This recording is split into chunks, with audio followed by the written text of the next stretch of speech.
Hello, good evening, and welcome to Monday night's Fools Rush In. There is so much to talk about and so many panelists lined up to talk about it. But before we say our hellos to everybody, let's roll those titles. Take my hand, take my whole life too, but I can't help falling in love with you.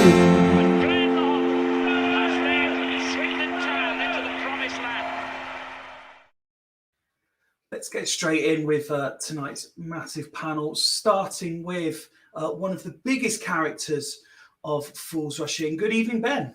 Oh, it's me. Hello. It is you. How are you?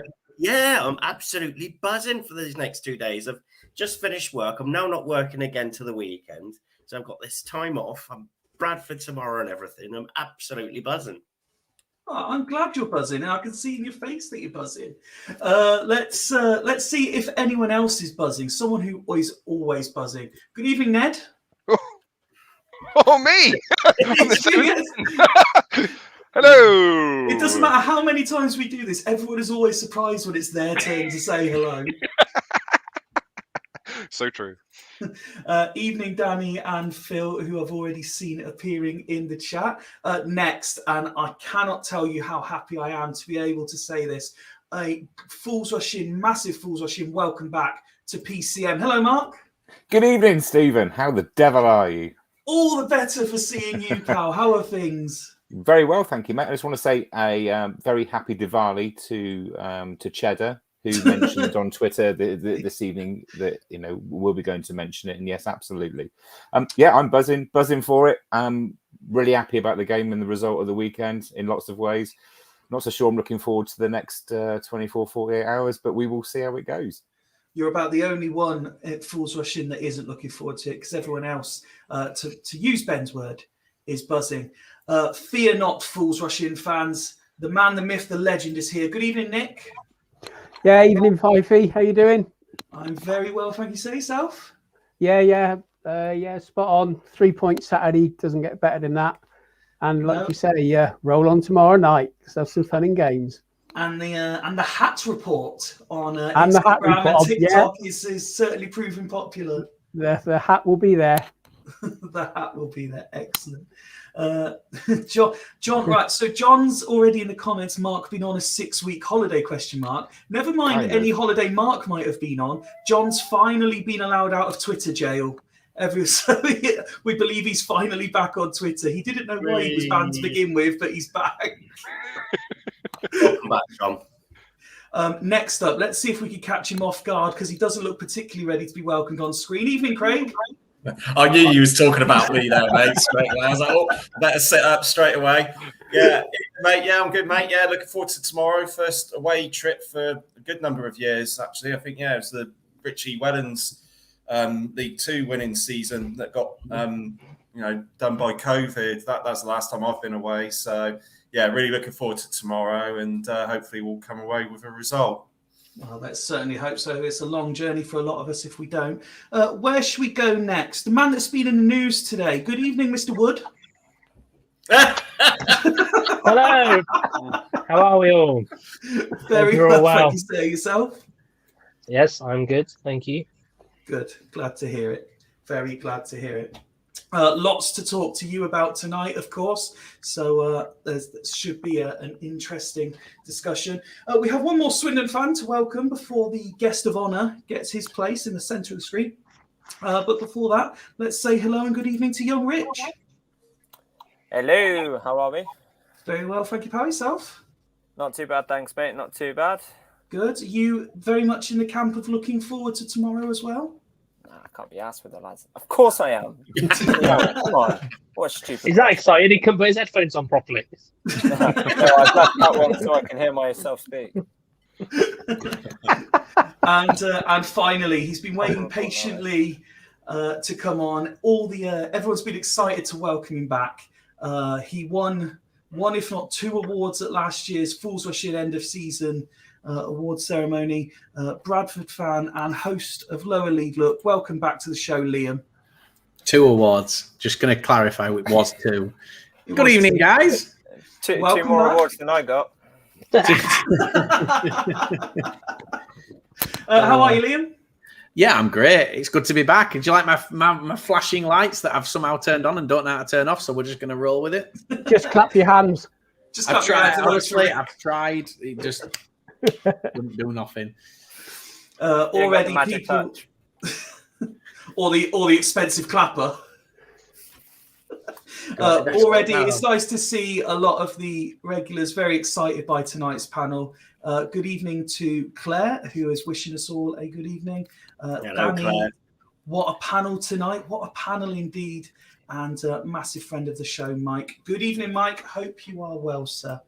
As excited as I am to have Liam here, I think there's only one place we really can start. And really, we can give him 10 minutes or so off, because we have to discuss STWFC first, really, for what was a sensational performance and result in the FA Cup game at the County Ground. Craig, Woody, Rich, you were all there.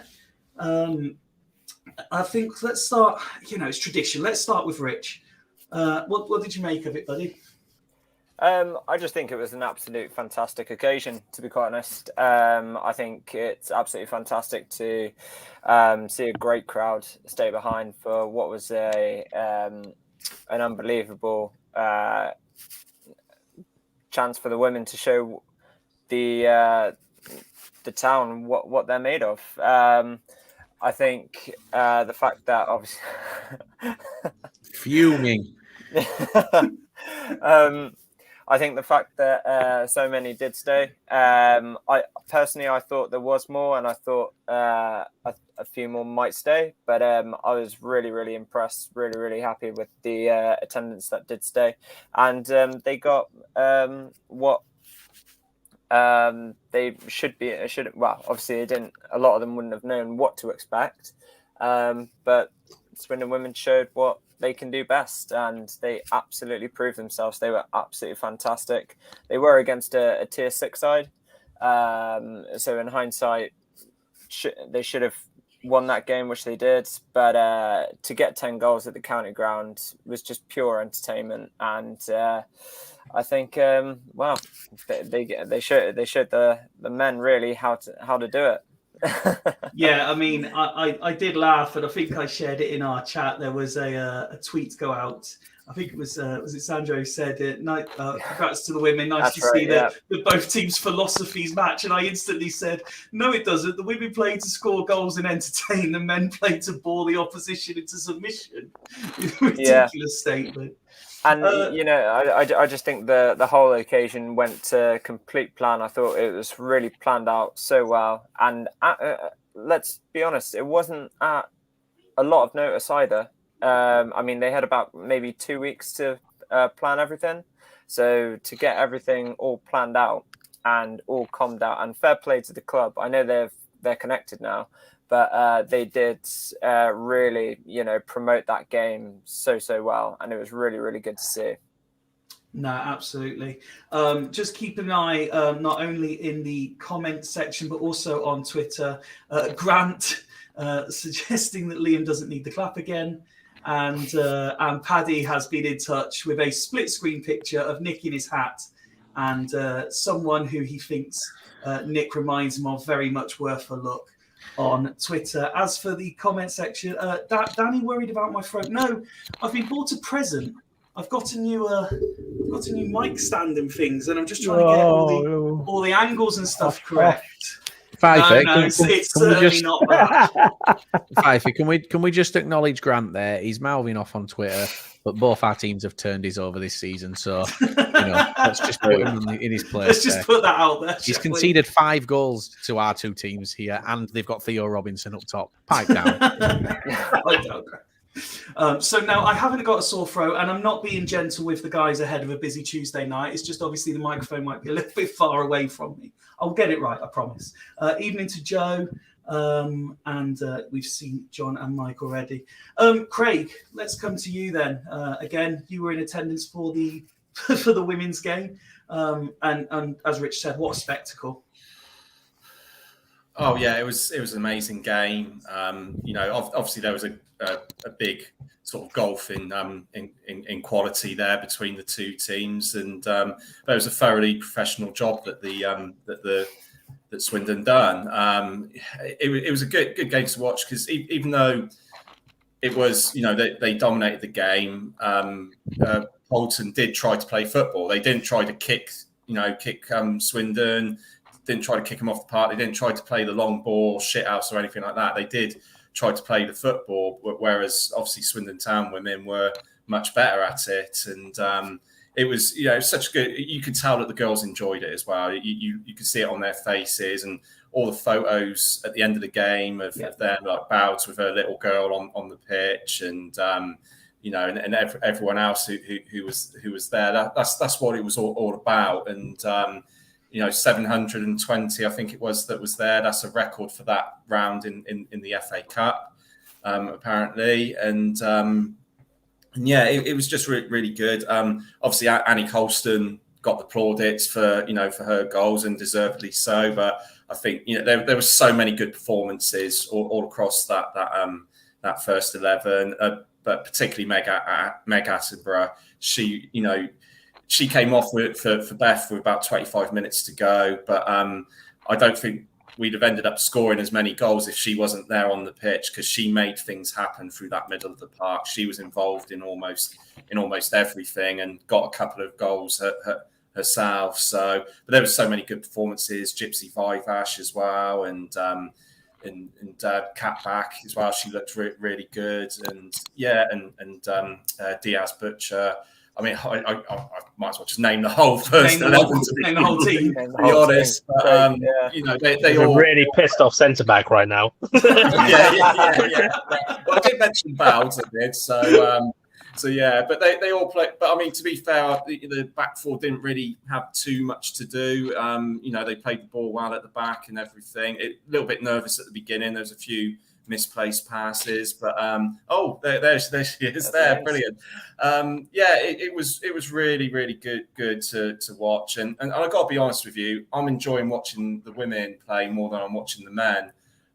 It's like with the Lionesses, I'm enjoying that more than watching the England men's team, and and the way things are going, I think I'll probably go to more women's games, home and away, than the men's, to be honest. And it's really good. We enjoyed it. Me, Woody, Rich, and Joe were there, and we had a good laugh, and the atmosphere was amazing as well.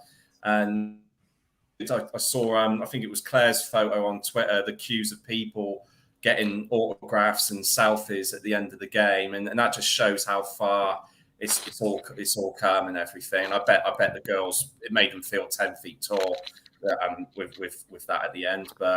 But yeah, like I said, performance was great, result was great, and I sort of joked about it, about seeing. I didn't think that the scoreboard could get into double digits, and we it would said that, didn't probably, we? It was quite funny. Yeah, it would probably crash in some sort of millennium bug type sort of fault or something. So yeah, that's something you don't see every day, obviously, at the county ground, to see a 10-0. So that was quite nice to see, and fair play to the girls. They did themselves justice, definitely. So picking up on something you said there, Craig, and leading in with Danny's message here, if you haven't seen them, do go to Claire's Twitter and Facebook and see the photos that she did take from the game, because I was very fortunate. She was sending me some as well, because I wasn't able to go. And as usual, her photography is superb and truly do depict everything that happened. To answer this question, Woody, the draw's been made today. We know that. We know it's another home tie, and I want to say November 11th. 12th. November 12th. It's when we play Tranmere, isn't it? That's right, yeah. Yeah. So another home tie, and who knows? Maybe another one at the county ground. We couldn't possibly comment. Woody, Craig said there about what it would have meant to all the players and the staff involved. You'll know better than anybody here exactly what it would have meant to them to play at the county ground, put on a performance like that in front of those fans and get that sort of result. So tell us what you made of it sitting in the stands watching. Yeah, I mean, it was a massive step in the right direction. And that's probably the best way to put it. If I'm really honest, the lads have already said about the performance. We said it on the pod before that we were pretty confident that they were going to win the game either way. But it was, I think it's really easy when you're watching, I guess even to a certain extent, women's football, when you've got a team that are completely over dominant, that it just turns into kind of 6 up front, everybody trying to score and all that kind of stuff. And I think what was quite good from both sides really was, as Craig said, there wasn't a loss of discipline. Swindon still tried to play, the Swindon way and tried to do different things. I think the girls enjoyed playing on such a big pitch because county ground is big for men's football, let alone for women's football. And as Craig said, I don't think there was anybody who particularly had nobody had a bad game, but it wasn't anybody who who stood out as a weaker player or anything like that. I mean, a couple of them started nervous. I've actually had a couple of messages exchanged with Bowds today, and she was the first one to say to me that her first 10 minutes. I think Craig labelled her as Baldry at one point. Sorry, Bowds. I hope you're not watching this. But Bowds will be the first to admit that because she can handle that. So it's but yeah, she said, but it's just even though there was a lot of logistical challenge, it was just a really good opportunity for the girls. At the end of the day, I saw a tweet from Dave, the goalkeeper coach. I think it was a tweet, it might have been a Facebook post.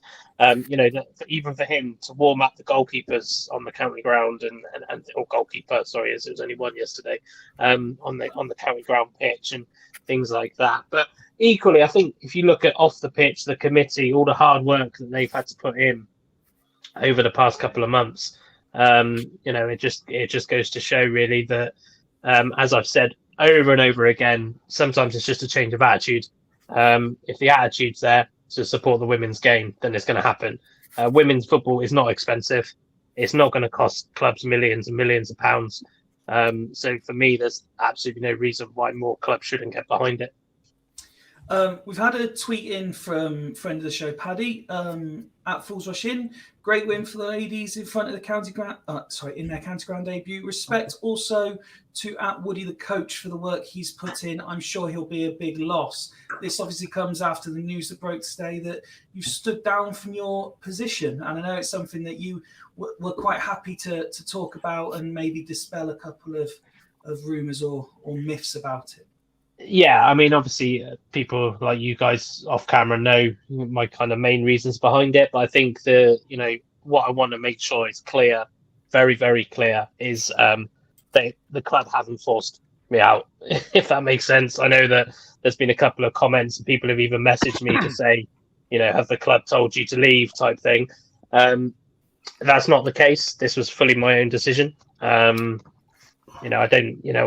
club will still have my support. I'm still a Swindon fan, and kind of the reason I wanted to leave, probably in massive boils down to wanting to be a fan and wanting to see it progress in the right manner, as well. So, and equally, I've got to concentrate on my podcast career. So it's the thing that's paying. It's the thing that's paying the bills, Woody. So. It's the thing that's paying the bills. Yeah, I haven't got quite to the clap-on lights level yet. So, but no. Massive bonus, so. I guess from everybody, I've had some really, really nice messages as well since obviously the news came out. The news actually did come out to a couple of people yesterday. Which it wasn't supposed to because Rich and I were at the Aberdeen game and someone came up to me and was just like, I've heard you've left Swindon. And I was like, don't know how you found that out. But so it was, but no, a massive thank you to the players and staff and everything like that. Some really nice messages. And, like I say, best of probably a fair comment. But no, it's I'm glad I've done it. I've coached at the club that has been my passion since I was 7 years old. But yeah, it's just a good time for me to reevaluate and the right time for me to move on. And if I can ask you, while we're discussing Swindon Town women, the cup game wasn't the only positive story out of the weekend, as I understand it. And again, you're much better positioned to go into a bit more detail. But Rose Kent, who plays for the women's team, represented England in the Deaf Futsal tournament and scored a hat-trick in the final as England women became European champions. European, yeah, against Spain, I think the final was off memory. Scored a hat-trick and a 3-2 win. Yeah, so fantastic for Rose. I think I mentioned earlier as well, 5 feet. I'm pretty sure Lucy Durham. She'll kill me if I've got this wrong. But she's done. Really, they've all done really well. I actually know the goalkeeper of the England team as well, because she was at Abingdon for a while. Is this like you told me yesterday? You know the goalkeeper for Leicester women, and she wasn't even playing. Yeah, she was on the bench. Demi Lambourne. She was on the bench. I do know Demi. But yeah, so no, absolutely fantastic achievement. And like I say, you said it just adds to the good news that's currently coming out of Swindon Town women at the moment. It's a hard old game, in terms of that side of disability football in any manner really. I was chatting to a guy from Barks and Bucks FA, or who is now in the FA looking after certain disabled squads and stuff like that, and the amount of challenges they overcome. So when you hear that one of your own players is now a European champion type thing, it's fantastic. And hopefully it gives her a boost of confidence for the rest of the season in our game as well. I think the coaches of that, like what he was saying, obviously I was there as well, and it's everything that goes into it, and I don't think those kind of coaches get enough sort of praise as well. And I think it's so vital that money is invested in these kind of coaches, because that's such a skill. That's such a skill, and that's more of a skill than anybody can play the game. But the fact that you're teaching somebody that has got such a severe disability like that, it's such a skill, and it's incredible to see. And those people need to get more credit, because they are fantastic to keep the game going in all aspects of football. So you've obviously got the football from grassroots level, you've got it for women's level, professional level, and then you've obviously got the disability level as well. And it all comes into full circle. And the more awareness of that is given, I think, absolutely, it's fantastic to see. And as Woody said, it's just all positive news coming out at the moment. Let's see what the next chapter is. Before we move on to Swindon Town men's side also winning on Saturday, we've received another message in for our guest of honour from his BFF, suggesting Liam better have Fondop on the back of that top. I don't have Fondop on the back of this top. That never came, actually. We ordered them directly through Oldham, but we never got them. So no, not on this. But as Grant will be well aware, we are trying as a podcast to sponsor Mike Fondop at Oldham. It's very difficult. So I think we're going to probably end up sponsoring Oscar Threlkeld, who we actually facilitated the move for him from Bradford to Oldham. So I'm quite proud of that. Take it from someone or from a pod that's already been burned by this. As soon as you sponsor someone, they just leave. So but that's fine, because he's on loan from Bradford. So it makes sense. If he leaves, he's just going back to Bradford. So it's fine. That's no way to talk about Beth. I definitely wouldn't speak that way of Beth. And how good was it to see and hear that she'd got some minutes back on the pitch again? Got to see some pictures of that as well, which was excellent. Right, let's bring Nick into the conversation. It wasn't pretty, but it was another 3 points, and say it quietly with present company, but I do believe it put us above Bradford as well. It certainly has. You're right. It wasn't pretty. We got the goal in the first 15 minutes, which we talked about on the last pod, which we needed to do 2-0 up and cruising. From that, I thought my 4-0 prediction was on. Baudry does his usual trick. One stupid mistake, puts them back in the game. And then after that, it was frankly quite boring, to be honest. And we could have lost. We could have dropped 2 points right at the end. Their sub come on, I think 10 minutes from the end. Silla, all in space within the penalty area, and he fluffed his shot. Should have buried it, and we could have easily again dropped 2 points. So we've just got to put these teams to bed. We've got to take the advantage when we're on top, and we didn't do it. So yeah, it was a disappointing game, to be honest. 3 points, yeah, happy with that. Although, saying all that, if we carry on doing that all season, fine. I'm happy with that. We do it and get out of this league. That's what we need to do. And I'll be happy with 1-0s, 2-1s, 3-2s if we get out of this league. It'd be nice to get 3 or 4, but keep getting 3 points. That'll do me. Be happy. We've been saying this for a while, though, haven't we, Mark? That our inability to kill a game off, we don't score enough goals, and there's always that seem to be liable for that mistake. It's never comfortable watching Town at the minute.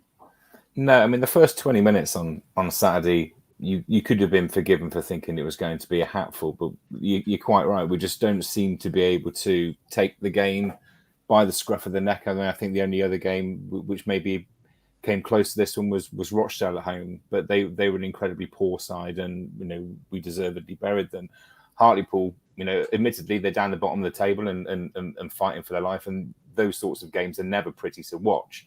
But saying that, the way we managed to engineer a 2-goal lead by playing some fairly decent football, the game was there for the taking. But I don't know why we didn't seem to get out of second gear, and then of course, we concede 1 goal and we become incredibly nervous and go all introvert again. Now, whether that's down to naivety, the number of first class games, the players have actually played, I don't know.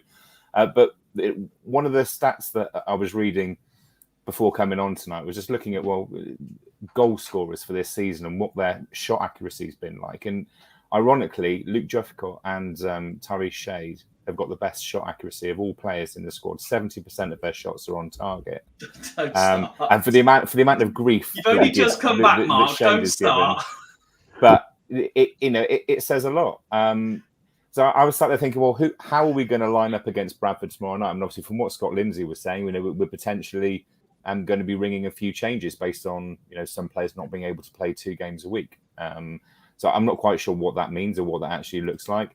Am I confident? I don't know. But it's a strange one. I genuinely thought we would go on and maybe rack up 3 or 4 goals on Saturday, but it just didn't happen. We seemed to forget our game plan, resorted to keeping Hartlepool out rather than trying to get back on the front foot, which I find ironic still at this stage of the season when we've been preaching from the very beginning that we're going to be playing on the front foot and trying to play this smart, slick attacking football. It's still not there. It's not fluid enough, and I don't know what's missing in the squad at the moment for us to turn somebody over. The games are far too close against all levels of opposition in League Two, yet we're still able to be up in the playoff places. But I'm still not convinced. I'm not convinced by us at all at the moment. It's obviously we'll come on to the preview shortly, and we'll talk about the tough week in store. I'll just say I loved hearing every single second of that. My confidence is growing. Whoa! Where's that come from?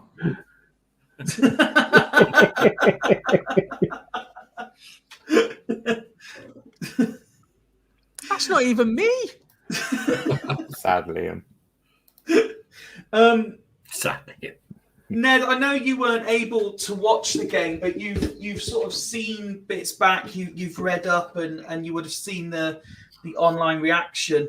It's weird, isn't it? It's Swindon lose, the world's falling apart. Swindon win, and there's still disgruntlement. It's so true. Yeah,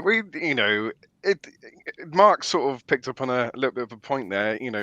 Regardless of who we're playing against, we seem to have this. We make them look bad, but we don't make ourselves look great at the same time. So I mean, I'm not entirely sure what the situation is, but yeah, some people do have this. If we're not attacking at all times, then it's, as far as it seems to be, as far as they're concerned, then it's almost a loss, which is incredible. But I'm enjoying it. It could be worse. We could be playing Bloomin' Wimbledon, like 90s Wimbledon style football, or like John Beck's Cambridge. Oh. But it is what it is. I enjoy watching it, but I'm probably erring on the side of being a happy clapper like Ben. But a happy clapper with splinters on his arse. So it's kind of like semi both worlds at the same time.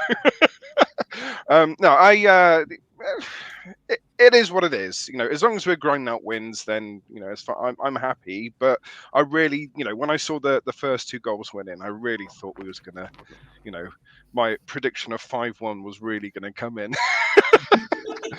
Just to sort of give a gentle middle finger at Grant.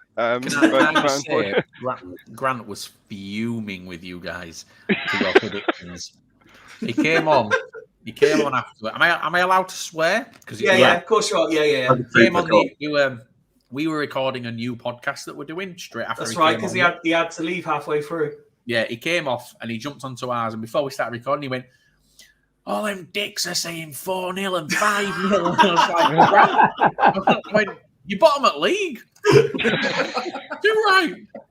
Yeah, he was not happy. So I think he saw Saturday as a win.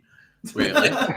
Well, we exchanged a couple of messages throughout, and the fact that he couldn't say, that again, it's just another fan that couldn't say that Swindon were good. He was just like, well, those were 2 very poor goals for them to concede, and then, well, that was a boring second half, wasn't it? it's kind of the exchange of messages we were having, and that sums it up for me. Unfortunately, do you think that you guys made Hartlepool look better than they were? They were a better team than Colchester. At least they tried to attack. I think in the first 10 minutes, they had more attacking than Colchester did for the whole of the 90, the previous game. So they weren't that bad. So yeah, I was quite surprised. Is that the best you can give poor Grant, Nick? Is they weren't that bad? Yeah, because all the talk was bottom of the league and they've been playing crap. He said himself that they got crap centre halves and the like. And to be fair to them, they showed a bit of intent and they could have got something out of the game at the end, which is typical Swindon. So it's interesting. They're not as bad.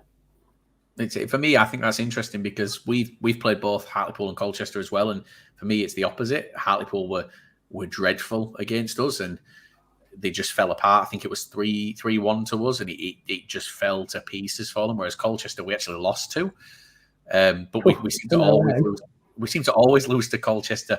There's a few teams that we have this really, really bad record against. But weirdly, Colchester's one of the. Harrogate, we'd never beaten Harrogate in our history until this season. We beat them. We'd never scored a goal at Salford until this season.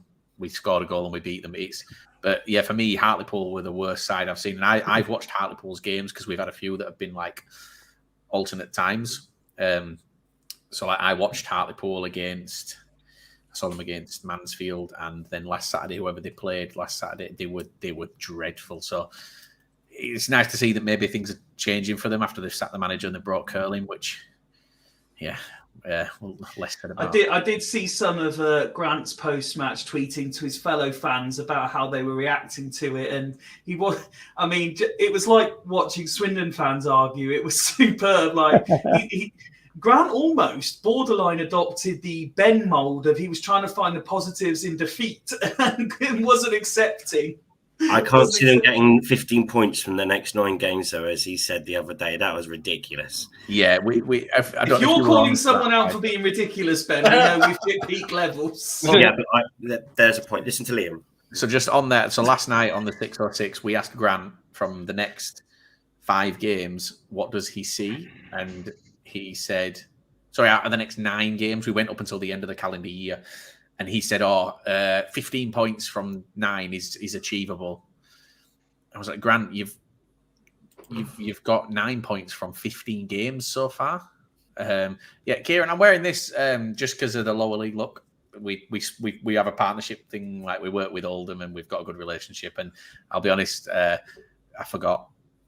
But on Hartlepool, all you need to know is, as I said on the last pod, if you're missing, Roland Meneyese, then you know that you've got a proper shite defence. Centre back partnership anyway. Jesus Christ. They might as well just stick 2 bollards in there. Do you know what I mean? They might as well just stick 2 bollards. They'd probably have more success, to be fair.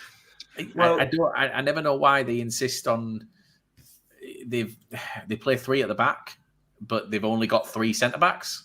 And it infuriates Granby. I'm not even a Hartlepool fan, and it infuriates me because I'm watching it and I'm like, one wrong move, done. Your whole formation that you built is just finished. No, Grant believes they'll get 15 points from the next 9 games, and my response was, Grant, you've got 9 points from the first 15. Like, where are you getting these points from? And he just couldn't see what me and Ben were saying, and I think it's the first time me and Ben have ever agreed. It's weird, isn't it, when that happens? I had to have a freezing cold shower afterwards just to get the feeling off me. Not bad. I'm conscious of freezing out certain members of the panel, particularly in line with this one. Danny saying, "Love that Fifey's cat is back on the show." # pause rush in. She's also tweeted a picture from her house. I've not brought the picture up to see if it's a laptop or on the telly or what, but her cat is currently covering Rich. So no one forgets that he's actually here. Rich, why don't you give us your thoughts from the game? I'm usually invisible anyway. Wow. Yeah, You're finding all that money. Yeah. Stacks of it in front of you. I spent a lot of money getting this invisible superpower. So yeah, it's # let thoughts Rich on the live. yeah. I actually quite enjoyed it. I don't know if that was because I probably had a couple of drinks before the game, but Couple? we've had, it was only a couple. No, I actually thought the game went really quickly as well. It was roughly 90 minutes, Rich. Yeah, it just felt like it went quick. I thought both our goals, and I said it after both goals, that we were making it look easy. Like, genuinely, like Gladwin's ball into the box for Williams, literally just to toe poke it home. I mean, yeah, I thought down that right wing, I thought we were dangerous on Saturday. The rest of the play, I think, we just went about our business, I agree with the lads. I agreed with Nick. I think the goal we gave away was really silly. It's really needless play at the back, and we should have really just cleared it. I said it as soon as the ball came to Bowdry. All he had to do was just pelt it up there, but no, he's sticking about with it. Although, having said that about Bowdry, I don't think he was the worst player on Saturday. I thought Clayton made just as many mistakes as Bowdry did. However, the only difference between those two was Clayton got away with his and Bowdry didn't. So, it's time to give Harry's a chance. Am I trying to promote that? Not that we're actively promoting the player that we're sponsoring because he's not seeing any game time. Definitely not. No, absolutely not. No, like I say, I've got no issues with the back two at the moment. I think Clayton and Bowdry have got a lot of potential to work, and you know what? It's still early days as well, like sort of thing. But I think those two, I think they are the two players that we will stick with, assuming no injuries, of course, because we all know what Bowdry's like. He's made of plastic, isn't he? So, as someone who works in the plastics industry, I must confirm that it is a robust and very useful product. certainly should not be used to slander a player's ability to play 2 games in a week. Maybe he's made of glass. I usually say paper, to be quite honest with you, because paper is easy to rip. But still, anyway. Thank you, Kieran. Plastics were strong. But yeah, I think I've got no issues with the team that he's really picking. The only difference I would have, and somebody highlighted it as well, I saw it on social media as well, was that Khan and Gladwin actually swapped positions in the second half. Gladwin went into more of a defensive mid role, and Khan went further up front. And do you know what though? I know we didn't score in the second half, but I actually think that worked. And I think that's got a lot more potential. Khan is not a defensive midfield player. He can't receive the ball really that much under pressure. He's more of the ball to feet, but run onto it sort of attacking midfield player. And I just think, I think that's one thing that Lindsay needs to work out. I missed that comment. Sorry, Rich. We're not laughing at you. We're laughing at Claire. I was wondering what was going on there, but I'll flash it up again for you, mate. There you go. I think it's so strong. Oh god. I'd just like to say, in Ned's defence, I'm a lot he might be taller than me, but I'm a lot bigger than him. If anyone's damaging any chairs celebrating a goal, it's me. Well, it was me. So go on, Rich. Carry on, please. Carry on, Rich. I've lost my train of thought. Oh yeah, Khan. I just think he's much better in that position, and I think that's the one thing that I think Lindsay needs to sort of work on is sort of knowing their positions, because at the moment I think, I think. I love that Rich still has a master talking and reading at the same time. I can't do it. I can't do it. I'm used to it. I'm doing 3 things at once. I'm trying to speak. What's the third thing? Hearing you guys laugh. Sorry, carry on. He's gone. He's gone. It's terrible. Knowing that Lindsay, knowing their positions, I think that's one thing he needs to, because I still don't think he's mastered everybody's positions yet. Whether that be Wakeland's, whether or not he plays up front on his own, or if Jeffcott drops off, or if he plays on the wing. Which wing does Williams play on? Which wing does Shade play on when he comes on? Because sometimes he's on the right, sometimes he's on the left. So I failed there. But yeah. So going back to your original point that you made, Rich, Grant's been back in touch again. He's obviously scared to join the YouTube comments in case people realise who he is. But he's tweeted it again. You must be the only one that the game was quick for. It was boring as shit. This is his response. But from his point of view, I can understand why, because Hartlepool were shit. So yeah. Ben, you've been waiting very, very patiently to get involved tonight. So why don't you tell us from where you were sitting just how good the game was? The game was quite stale. I think stale is the word. I wouldn't say we're a Ferrari. We're like a BMW who's stuck in third gear, and that's how we played the game. I think. With his face. What? Marks. What? And Mark's face, they're both like, that's the shittest analogy in full. No, it's not a shittest analogy, because we can do a lot better than we're playing. We can do. I think we've been waiting for ages. I think part of the disappointment for the weekend as well, we've been waiting a long time to actually dominate and put a team to bed, and we all thought it was going to happen, and it never did. There was still golfing class throughout the game. At no point, apart from one moment in the second half, did I think that we were in trouble of surrendering our lead. We missed a lot. I think the referee shithousing the Swindon fans by giving a corner, stopping it when we were all peeled for a penalty, put his finger to his ear, pushing everyone off, so we think he's going to give it, and then gives the corner again. Ben, but, I hate to interrupt, but Liam's gone back to school and is putting his hand up to talk. I'm being polite. I know better than to interrupt Ben. Why? He normally interrupts everyone else. Yeah, no, but Ben's the one that you don't want to interrupt, because then he'll come on mine and do it. Ben, you just said about you can play better than you have been, and you've been waiting for it. What's it based on? It's based on clips, it's based on moments, it's based on the quality that we've got of the players. We've got exciting players. Darcy's a really, really exciting young attacking player.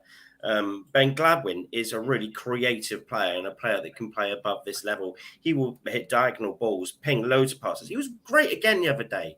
Johnny Williams as well, a fantastic midfielder. Ideally, I would like Reedy back in front of the back four. With Reedy's purring, this Swindon team looks really That's good. a big if at the minute, though. But Reedy needs to be purring. He was a huge part of last season. And we looked so disjointed when he didn't play last season. And we're kind of doing the same again this season. We need him on board. But he's just not had anything. I suppose, not a Ferrari. I wouldn't say we're a Ferrari. I say we're a BMW. A Ferrari, really good. We're a BMW stuck in third. Specifically a BMW.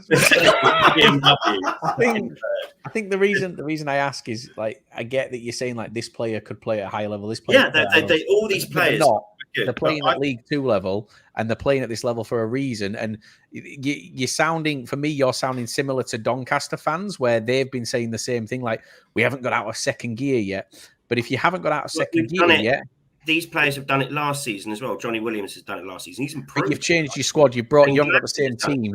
You haven't got the same team, so players are having to pick up slack elsewhere that maybe not as good. Right.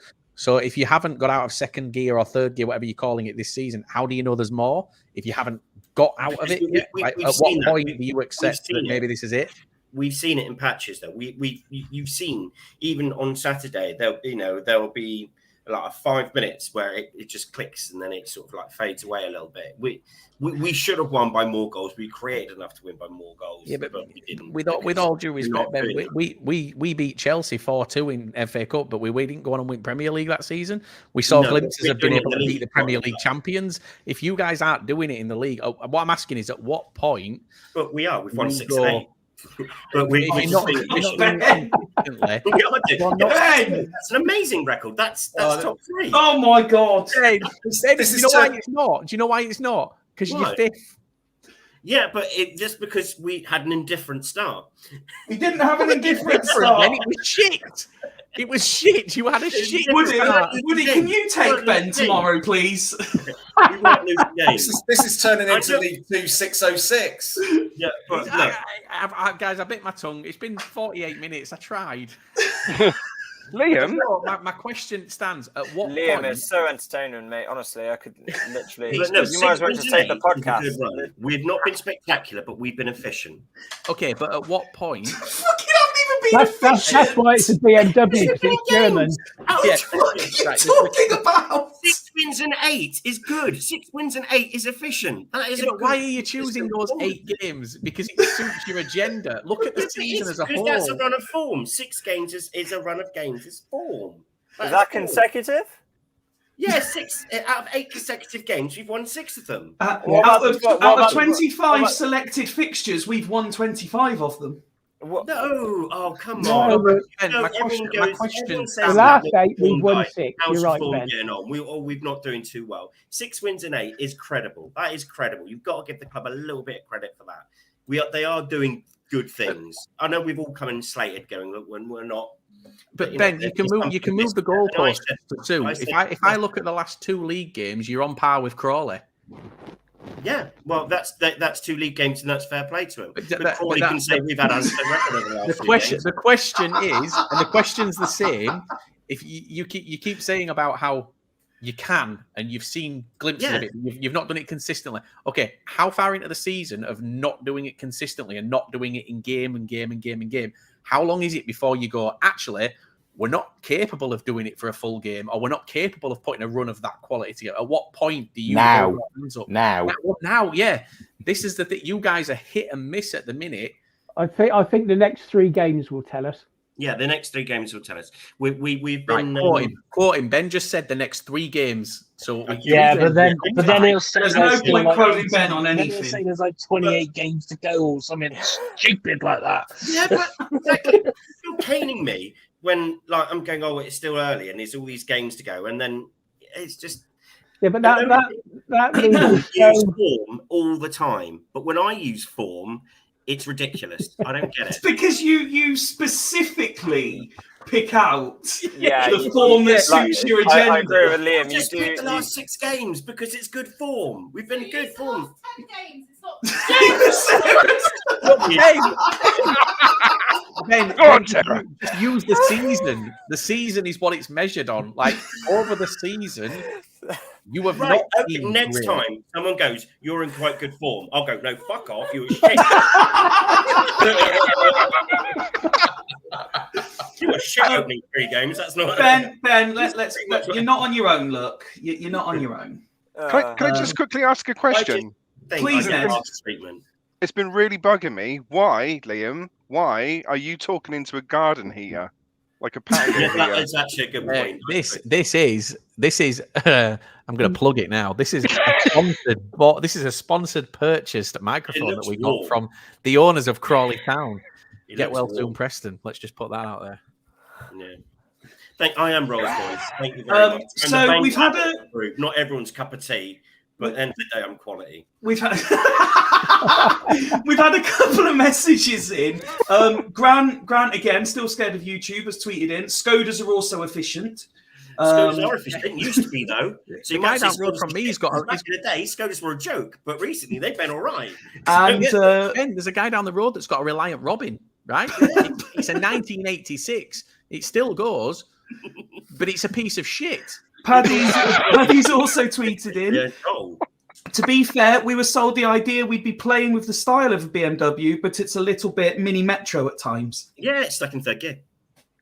But if Ben, again, you're not on your own. I refuse to let you feel on your own, Ben. I'm saying that it may need a change of formation and ages with personnel. I personally think Wakeling could do it with a break because he's not done it for quite a little while now. He needs not to be stuck up the wide. Hang on, he's the most creative player in the team, Ben. He's got more assists than any other player. Yes, he's got more assists than any other Swindon player. But he's not done it recently. Oh my God, Ben! You want Reed, who's playing awful, back in, but you want to take one of our best players this season out. He's not been one. Top goal scorer, top creator. He ain't coming out the team. Ben, can you please acknowledge Danny's comments so I can take it off the screen? He's not done a lot recently. He hasn't.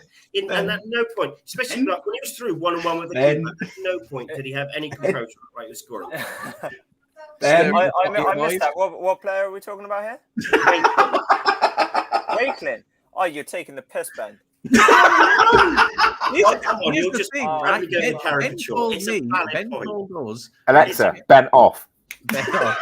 It's a valid point. No, I'm not having it. This is a valid point. I'm making a valid point. Who would you put in, Ben? I'd give someone who's. You've got to rotate it a little bit. Okay, Ben, it's fine. I've got the perfect answer for you here. I've been waiting to bring this one up. This is the one for you. How about this? Hey! Wait and see. Ben also said that Jeff Cott is the best striker. I said he'd be one of the best. I think he's up there, could be. And now he's fully fit. He actually had a good game yesterday, and he was actually dropping deep and looked quite sharp. He looked all right. He was playing bottom of the league. Yeah, but he was closing down, which he's not been so worse. He's been dropping deep and looking for the ball. I bumped into some Hartlepool players at the services near me, and I put 3 past them in car park. Like this, he was playing. You can't judge a person. You can't say a player. No, that's why I'm judging him on recently. But you've got you look. I look. You may just see me as I get that. I mean, you've made Ned walk off now.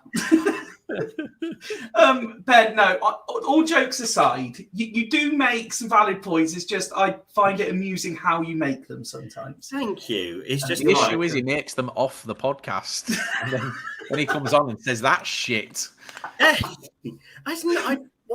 Woody, let's give Ben a minute to calm down. Well, you're the only one that's not had his chance to have his say on Saturday yet. Nor have I. No, it's Craig, to be fair. That'll explain why you're commenting in on YouTube. Yeah. It's cute. I was about to do the same. I was about to just put a big paragraph of my thoughts on Saturday. A win's a win. The way that I've looked at Saturday, okay, we were playing bottom of the league. We need to be winning games. I've said before, I don't care how we win games this season. I just want to get us out of this league. Have I seen enough? I kind of agree with Mark a little bit. I think the squad is possibly capable, but we do need to start churning out some better performances. I personally just wouldn't change anything really until we've got winning side at the moment, so don't change it. But I have to take a massive, I'll hold my hands up. I hated Gladwin last season, and this season he's a totally different player.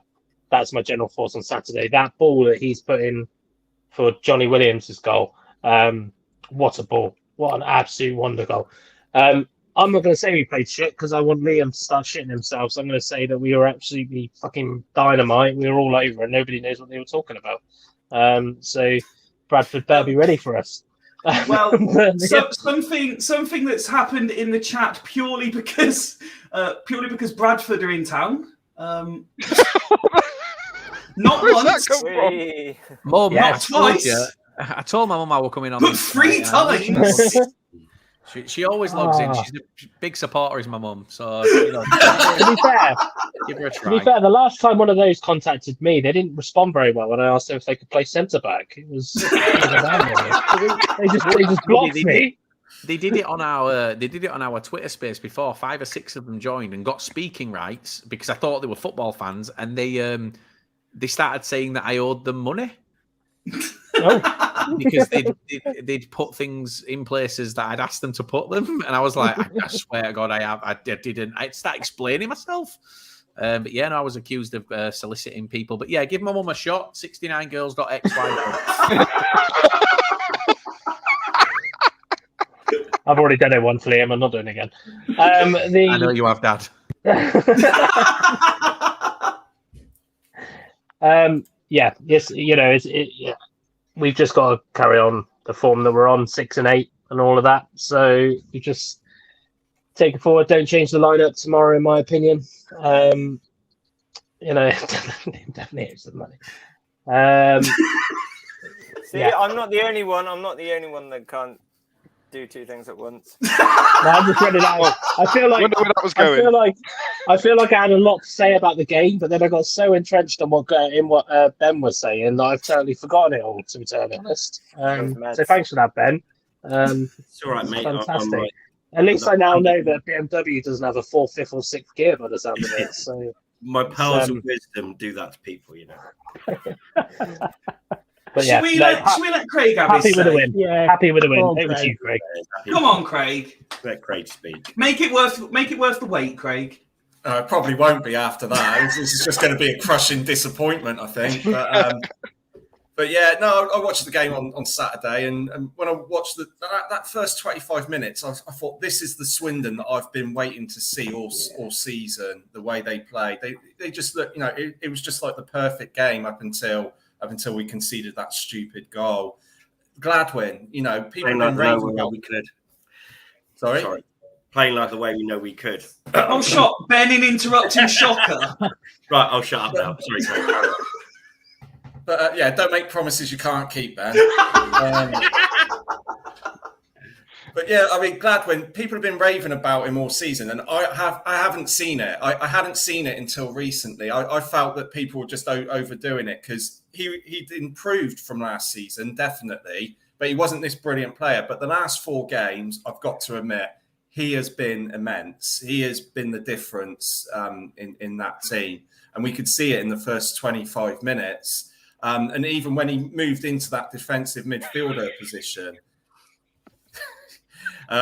he looked really good. He looked better than he looked better than Reedy, to be honest. So there is an option there, I think, and we've got enough creative players in this team that we could maybe drop him into that defensive midfielder position. Because I'm like with Woody and the others that have mentioned, I don't think Reed deserves to start tomorrow. Although it looks like from what Lindsay was saying, he is going to make changes, so I wouldn't be surprised if he does. But I think Gladwin there is an option, and but then we just I don't know what it is with us. We're like 2-0 up, and then we just find this way of letting teams back into the game. We were kind of similar last season when we'd go a goal up and we'd let teams back into the game, and I don't get it. I really don't get it, because you look at that first 25 minutes, it's like a Jekyll and Hyde performance afterwards. But I'm the same with Woody. A win's a win. I'm glad we got the win, however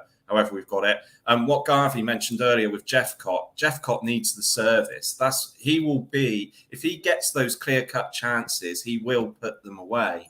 He needs more chances. And that's the problem. He just hasn't had the service so far. So I hope that we continue with him starting, and he'll be banging the goals in, I have no doubt, by the end of the season. And that could be the difference for us in actually going up this season. I really do believe that. But yeah, we got the win at the end of the day, and we said, we had to get 3 points, 6 points against two teams near the bottom, Hartlepool and Colchester. Both teams not in the greatest of form, obviously. I disagree with Nick. I don't think Hartlepool were that much better than Colchester. Yeah, they did try to, attack the game, but they were so poor. They were so poor, especially that first 30 minutes, and then we just let them back into the game. I honestly think that with them and Colchester, it wouldn't surprise me if they do stay down in the bottom two, because they have to be the two worst teams I've seen us play this season. Well, maybe apart from Rochdale, but I think they've improved lately. But yeah, it was a good win at the end of the day. We've got the 3 points, and we needed them with 3 very tough games, obviously, coming up. I think, Craig. Go on, Nick. Sorry, just to add on what Craig was saying. Like that first 20 minutes, we scored 2 goals from 2 brilliant crosses. We got the ball in when they had the opportunity and the space to do it. Once we conceded, we stopped doing that. I can't remember a time when we whipped the ball in. If you watch Wakeling, he was telling players where to play the ball, and we just passed it sideways again. We stopped doing that simple thing of have the opportunity and knock the ball into the box. And like you say, Jepcott will score if he gets good service. And we didn't give it to him after he scored. Simple as that. That's what we stopped doing. Yeah, spot on it. Just to appease anyone who was concerned, he wasn't paying attention, so we'll bring this back up. Danny asked, has Liam nodded off? No, so I pointed out that bickering with Ben, his batteries run out. Tim, evening Tim, glad to see you're back with us. Said think so, and of course Grant would pick up on that. Has tweeted in, someone get Liam a Horlicks. It makes no sense, because doesn't Horlicks put you to sleep? It does. Yeah. He's fucking backwards. Yeah, but he's Scottish, isn't he? So he's just probably laced with something. Sorry, guys. On the flip side, I got an important message about some her game 2 stuff, so I was just responding. On the flip side, Paddy's also tweeted in, enjoying the input from at Lower League Looks at the Chew tonight. Top fella. No one's saying that about you, Ben. Fuck you. Poor Ben. Oh, Ben. I'm joking, Ben. We're going for food tomorrow. We've got our own table. So, Liam said he's paying for you as well, Ben. No, he did not. It's all that No, Liam Liam Will, it's 2 for 1. Fucking buzzing. Ben can't afford it with the season ticket prices, Liam. Don't start him off. So let's talk tomorrow night's game then. This is going to be the most Fools Rushing reps at any one game since we started, I think. Almost every panelist is in attendance. I think there's just Ned isn't, Mark isn't, and Kieran, I think. Everyone else is going. Yeah. So yeah, big Fools Rushing turnout at Bradford tomorrow night. As you may or may not have heard, Ben and I are travelling together, so the before and afters are being recorded for entertainment purposes. Are you travelling in a BMW? No, we'll be travelling in a Kia Sportage, but I can confirm it's got 6 gears and reverse. Yes, it's not going to be stuck in third all the way up. No, it's not going to be stuck in third. Yeah, but there's a thing, if you get it into third, Ben will be telling you it's fine, because it can go. Don't worry. It can get there, but you're just not using it. When you arrive on Wednesday morning and Ben says it was a good start, over the last 8 miles, we actually did the same speed as what we do 6 in. 6 from 8 is decent. Piss off. Yeah, I get so angry. Why do I come on here? Kieran's confirmed, no, fuck going there to watch a BMW stuck in third gear. Have I used the wrong two? I do apologise to the grammar police who are picking me up on it. I was always going to get one wrong eventually. I do apologise. I will change it to TWO soon. Claire's asking, is that because Liam's paying for drinks? Yeah, yes. Yeah, he did say. But to be fair, it'll probably be a cheap round for him anyway because it is in Wetherspoons and it's in Bradford as well. So that means it'll be even cheaper. And most of you were driving. And most of us are driving as well. Yeah. I'm not. I'm not. It's just me. Who's staying over? I know Nick's staying over. Who else is staying over? Depends how friendly I get with Nick over the day, really. Just going out in Bradford afterwards. It's going to be great. Someone's getting stabbed. Where's Rich gone? Where's Rich gone? No, Kieran, it was a joke, mate. That was my attempt at humour. I'm sorry. I know it's not TWO either. Kieran's raging. He's sat at home. Right, let's see if I can get this back on track. Rich, let's start with you. So that you don't feel replaced or left out or that you don't get to have your say. How positive are you and how drunk are you going to be at kickoff? Well, number one, I won't be drunk at all. And for any rumours that was speculating at the weekend, I know I might have said it earlier. I wasn't actually drunk. I was just heavily buzzed. Mm-hmm. Heavily buzzed. That sounds worse.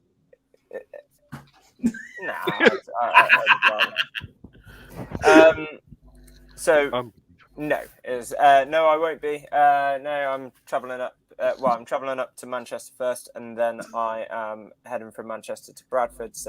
And then I'm heading back to Manchester. So I will not be drinking that much at all, if any. And I am looking forward to the game. I've been up to Bradford a couple of times now. I've thoroughly enjoyed both times that I've been there. Except for the first time when we were there, we had probably arguably the shittest ref I think I've ever seen in my entire life. I still won't forget that game because I feel as if we were robbed a little bit. But the last memory that I had at Bradford, which was March this year, where we were 1-0 down, we came back and got a 94th minute winner from the penalty spot. Which also coincidentally was the first time I met Nick. So it was. Really thoroughly looking at forward and hopefully a very similar circumstance as to March will happen tomorrow night. So I'm really looking forward to it. And also I like Bradford's ground as well. It is obviously very what's the word? It's obviously a historic ground. It's a nice ground as well. The only thing is all those steps going up in the away end. So, no, I'm not built for steps. You'll be all right, mate. But yeah, absolutely, 100% looking forward to it. Can't wait, and obviously it'll be really good to be with all you guys. It sounds as if we've got a good day planned. I've got the rest of the week off after tomorrow as well, so I'm really looking forward to it. Craig, coming back to something you said a minute ago, I want to talk to you about the midfield options. How would you feel about Gladwin, Khan, and Iandolo as a free? Yeah, that's kind of what I was thinking for tomorrow, because I have a feeling Williams is going to be dropped, going by what Lindsay said. Well, not dropped, but rested. But yeah, that'll be good. I like Iandolo. I think his best position is in a midfield free, to be honest. Where and anywhere really, he's so versatile, isn't he? He could do all three and be quite credible. So yeah, that would be the ideal free. But like I said earlier, I don't think that's what Lindsay's going to go for tomorrow. I have a feeling that Reed will start, and it's Reed's chance to show that he can actually be the player or half the player he was last season. Because let's face it, he hasn't. I think he's only had one good game that I've seen him in this season, and he's one of the few players we've still got who could play up to the same standard as the team last season. So, but yeah, that I would love to see that free tomorrow if possible, maybe Saturday. Okay. Let's let Nick say his thoughts before we invite our guest back on to put the fear of God into us. I think Iandolo will play, but he'll take Williams' place on the left. Because that's what he's been coming on his sub recently, replacing Williams and pushing on that left-hand side. I don't think he'll tinker with the midfield too much. But like we said earlier, I'd like to see us really playing a diamond with Khan at the tip of the diamond and Reed at the base of it. That would suit, and then we can play two up front. I mean, it's not going to happen, but if you're going to put Reed in and Khan, that would be the way to do it. But yeah, I can see Iandolo starting. I don't know whether he'll tinker at the back. If he takes Bowdry out, that would be a worry, to be honest. If we had Brennan and Clayton at the back, I think you stopped yourself saying Harry's there, didn't you? Remembering where you were.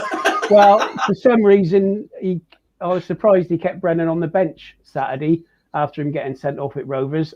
I thought he would have just left him out for that simple fact. So he doesn't seem to put Harris in front. So yeah, I think the back two is the two centre halves would be a worry depending what he actually does. So Iandolo definitely. Whether he rests Wakelin and our friend Shade, if he plays like he did and coming on as a sub Saturday, forget it. He was fucking terrible. And I know I'm stuck up for him in the past. Are you allowed to say this? I am. He's a really nice guy, though. Played terrible. His performance was absolutely, well, it was just piss poor. So hopefully he doesn't start after that. So we shall see what team he puts out, and I'll give you a score prediction later. No, unless you want it now. No. We'll go round. We'll go round in a bit. Get everyone's predictions. Liam, you've obviously heard what we thought of a win over Hartlepool. You've heard what a couple of lads have had to say already about tomorrow. You hear me and Ben every week, come win, lose or draw on 606. You'll probably sat there licking your lips thinking this is going to be the easiest win of your season.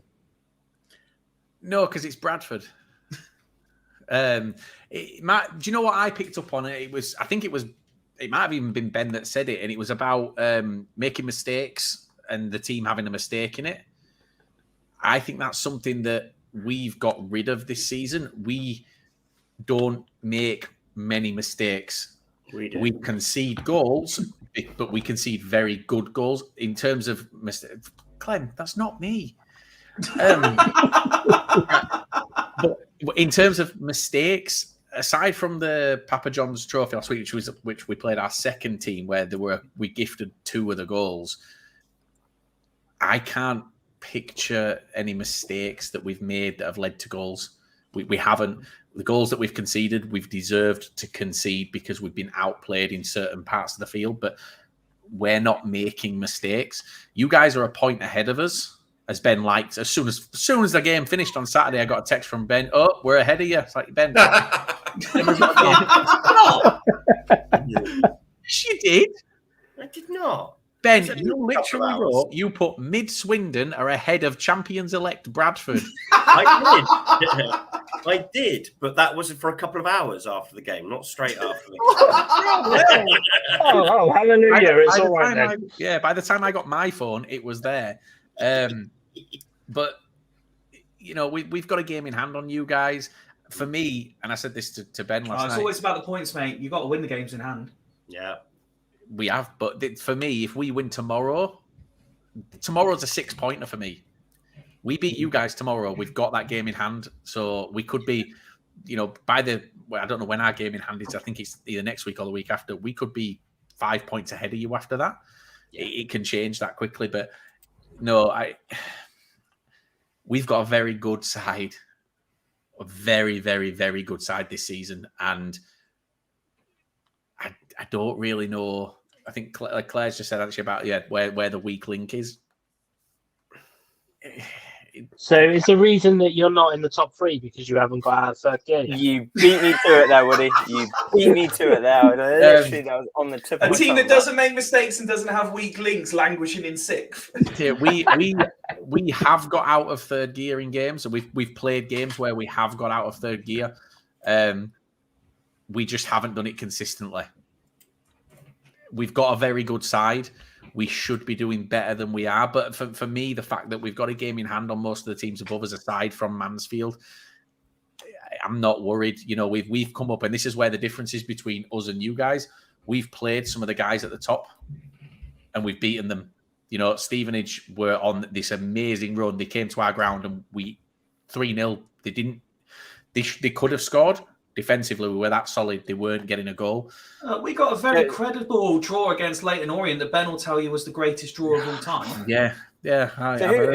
So when you play teams lower down, do you just play in reverse then? Well, you know, the issue is for us, we've always done this. When teams come to play us, and it sounds a bit cliche, but you mentioned about like the ground, it's the biggest ground in the league. We get the biggest crowds in the league. When teams come to play us, they do up their game. It's a natural thing to do. Anyone who's playing in that sort of, especially if you've been signed or you've always played around sort of League 2, it's a massive place to go. Players come, they up their game, and sometimes we get sucked into that. Saturday was a perfect example. The first sort of 15, 20 minutes of the game against Grimsby on Saturday, we were passing from the back. We do that a lot. We pass out from the back. We don't hoof it. First season I can remember in probably since 2016 that we haven't just smashed it upfield and hoped for the best. We pass it out from the back. Grimsby didn't. They were hoofing. They were smashing it upfield. We got suckered into that second half. We started playing their way, and we were never going to get a win on that. We drew 0-0. Grimsby fans celebrating on Twitter like they'd won. Like, congratulations on your 0-0 victory, guys. Yeah, it is what it is. But I don't want to say what I think's going to happen tomorrow. I don't know. I really don't know, because I've got... Well, no, do you know what? I do know. Okay, I've got 7 of you in here that have one view, and then Ben. But the issue with this game is that Ben... No, but the issue with this game is that Ben is quite pessimistic about it, and Fifey was the opposite. So now I don't know what we'll come on to that in a minute. Let's give Ben a fair chance. Come on, Ben. Tell us what you really think. What, of tomorrow? Yeah. Yeah, no, I think... Richard said no, I'm not giving Ben a chance. It makes a good point. We've not beaten anyone at the top 7. I think there's potential to be another Stevenage where we're a bit powder puff, and we do let silly goals in. So I think there's a chance of a similar sort of situation happening, and I'm not too confident of coming away with anything. He's going to be a right barrel of laughs on the motorway, isn't he? I mean, the one or the other. I'm like stupidly optimistic, and I have piss taken out of me. Or, Ben, I'm only joking. I know. I think we should be the most confident going into this game. Yeah. Looking at the run of games that you guys have had, we've lost. Oh, everyone's off. Yeah, he's gone. Looking at the run of games that you guys have had, you have lost the games that were against teams you expect to be up there. And the teams that, you look at your October, the teams that you've beaten, Hartlepool and Colchester, 23rd and 24th in the league. Kind of flat track bullies. Who now, hey? Flat track bullies is when beating teams that you should do, but when you come out again, I said this to you when they just don't look. And that's kind of where we are at the minute.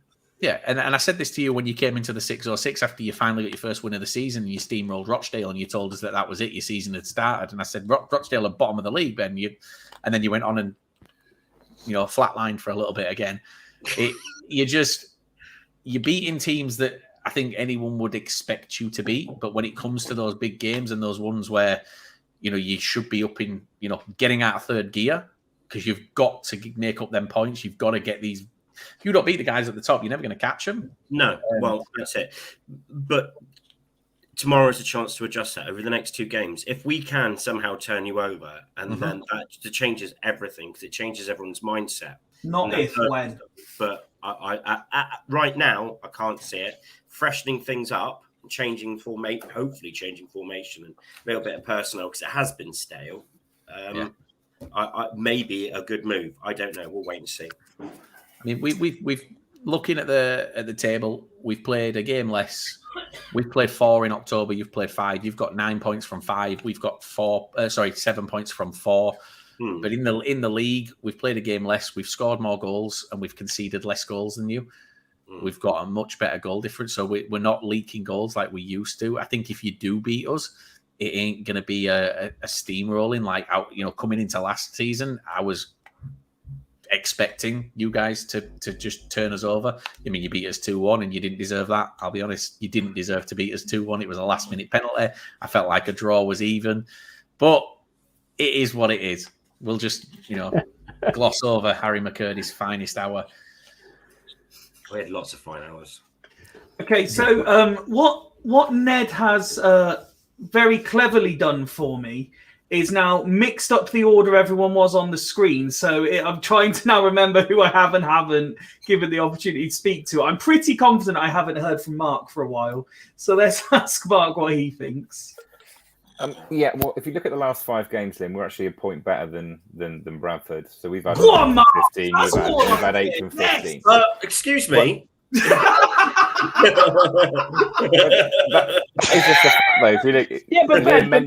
mentioned the last 5 games. Liam mentioned the last 5 games, so that's a fair comparison. It's not out of context. And you just completely contradicted your point, Ben, by going, we've won 6 of the last 8, but we're still going to get trounced by Bradford. Made easy teams. I say we're in good form, but we're not. You have had an easy run not an easy run, but you've picked up your points. Game in football. No, well, there is when you're coming up against Hartlepool. When you're coming up against Hartlepool, there's definitely easy games. You fucking lost to Stockport. You're really big bollocks now. You've lost Rewind. And they are shit. They are definitely shit. We're not bottom of the league. And here's what I've just said. Sorry, second from bottom. Stockport did what Grimsby did on Saturday. They came, they shithoused, they wasted time. But I mean, to be fair, Grimsby didn't waste time. It's probably the best 0-0 game I've seen in years. But Stockport came with a similar game plan to what Doncaster did, and this is where we struggle. And you'll do all right if you can do this. If you come to shut the game down, that won't happen. That won't happen. And that's where if you come to try and play football against us, you'll struggle. I think if you come with the game plan of making us play your way and have to change our tactics to match, so we have to start hoofing it upfield. If that's what you start to do, you'll be okay. Stockport did it. They came with that. Dave Challoner knows how to get results against Bradford. He just does. He shit out. The first thing that any manager coming into that ground needs to do is turn the crowd. And it is so easy to turn the crowd at Bradford. So easy. And there's one tactic, and I'm not going to say it just in case, but I'll just in case Lindsay's watching. Do you know what? Fuck it. I will say it. Do you know how you turn the crowd? North stand to shove their fucking drum up their arse? Oh, yeah. No, what you do is you win the coin toss and flip ends. And it's the effect that it has at Bradford is huge because the crowd instantly is up here because the players have come out, and then you see the players change ends and it just goes. And if we don't start well, we don't get it back up for a long time. And that's where we don't get on the players' backs for it, but the atmosphere just goes flat. And that's the same as us, to be fair, when people switch it from the town end. If we're going town end first half. Yeah. Yeah. But having 70,000 people cheering you on to then all of a sudden having them go really quiet it's a big psychological thing. And I think that's where I've seen us struggle. You know, it's like a thing that you pick up on when you see them change ends, everyone goes, oh, for fuck's sake. Because the end that we're attacking in the second half is closed. We don't open that stand, so we're playing against nothing in the second half, and it's difficult to. We don't like it. That's how. If I was a manager coming, I would be praying to win the coin toss and just switch ends because you've got an advantage at that stage. Mark, let's bring you back in. Yeah, so I was just going to say, really, I think it's going to come down to. It sounds cliched, but whoever scores first is going to go on and do well in this game. If Bradford score first, I can't see us trying I can't see us playing our standard of football against a team that are playing out from the back and are playing. We've done it before.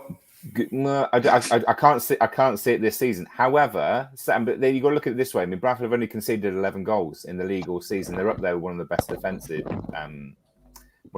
sort of best defensive records. I mean, saying that though, they're not prolific scorers. They've only scored 2 more goals than us.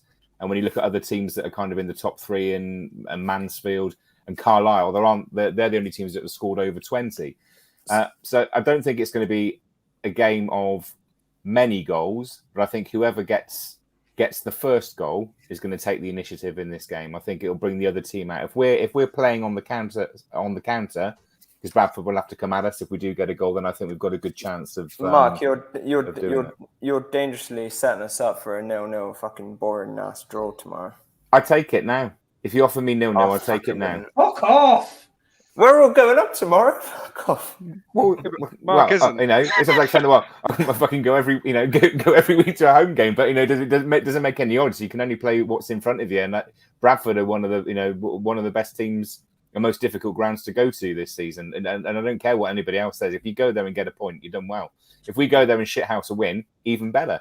We did that last season, so we could quite easily do it again. I don't see it going the same way this time. I think the one thing that worries me more than anything else is the fact that Lindsay says he's going to ring the changes. If those changes involve dropping Williams, Wakeling, dare I say even Shade based on his shots on target percentage, it's going to be a big struggle. So it'll be interesting. I'll have a better feel for it when I see the team sheet tomorrow. In terms of where I think it's going to be now, I can't see anything other than the Bradford win, if I'm honest. We've only lost once at home this season in the league. It could be 2, but then it could go either way, and that's this thing because we're both kind of neck and neck in the league. It is so difficult to call. So you've already been told 24 hours ago that this game is set up to be 1-1 in the 89th minute, and Tyrese Shade is going to set up a returning Adeloy off the bench to score the winner. So I don't know why anyone is doubting that this is going to happen. Okay, so here's my deal for you, Fife. If that happens, we've already done this. No, I've got an even better deal for you. If that happens, I'll come on your next podcast, right? I'll put googly eyes above my penis, and I'll just move that around as if that's me talking, and I'll sing. Give me a chant for him, and I'll get my dick to sing its name. That's how confident I am that that's not happening. Why do you think we want that? Just remind me, what were the permutations of that actually happening? So I'm just going to note those down. To Bradford now, he's just like, why aren't I coming up there to see this live?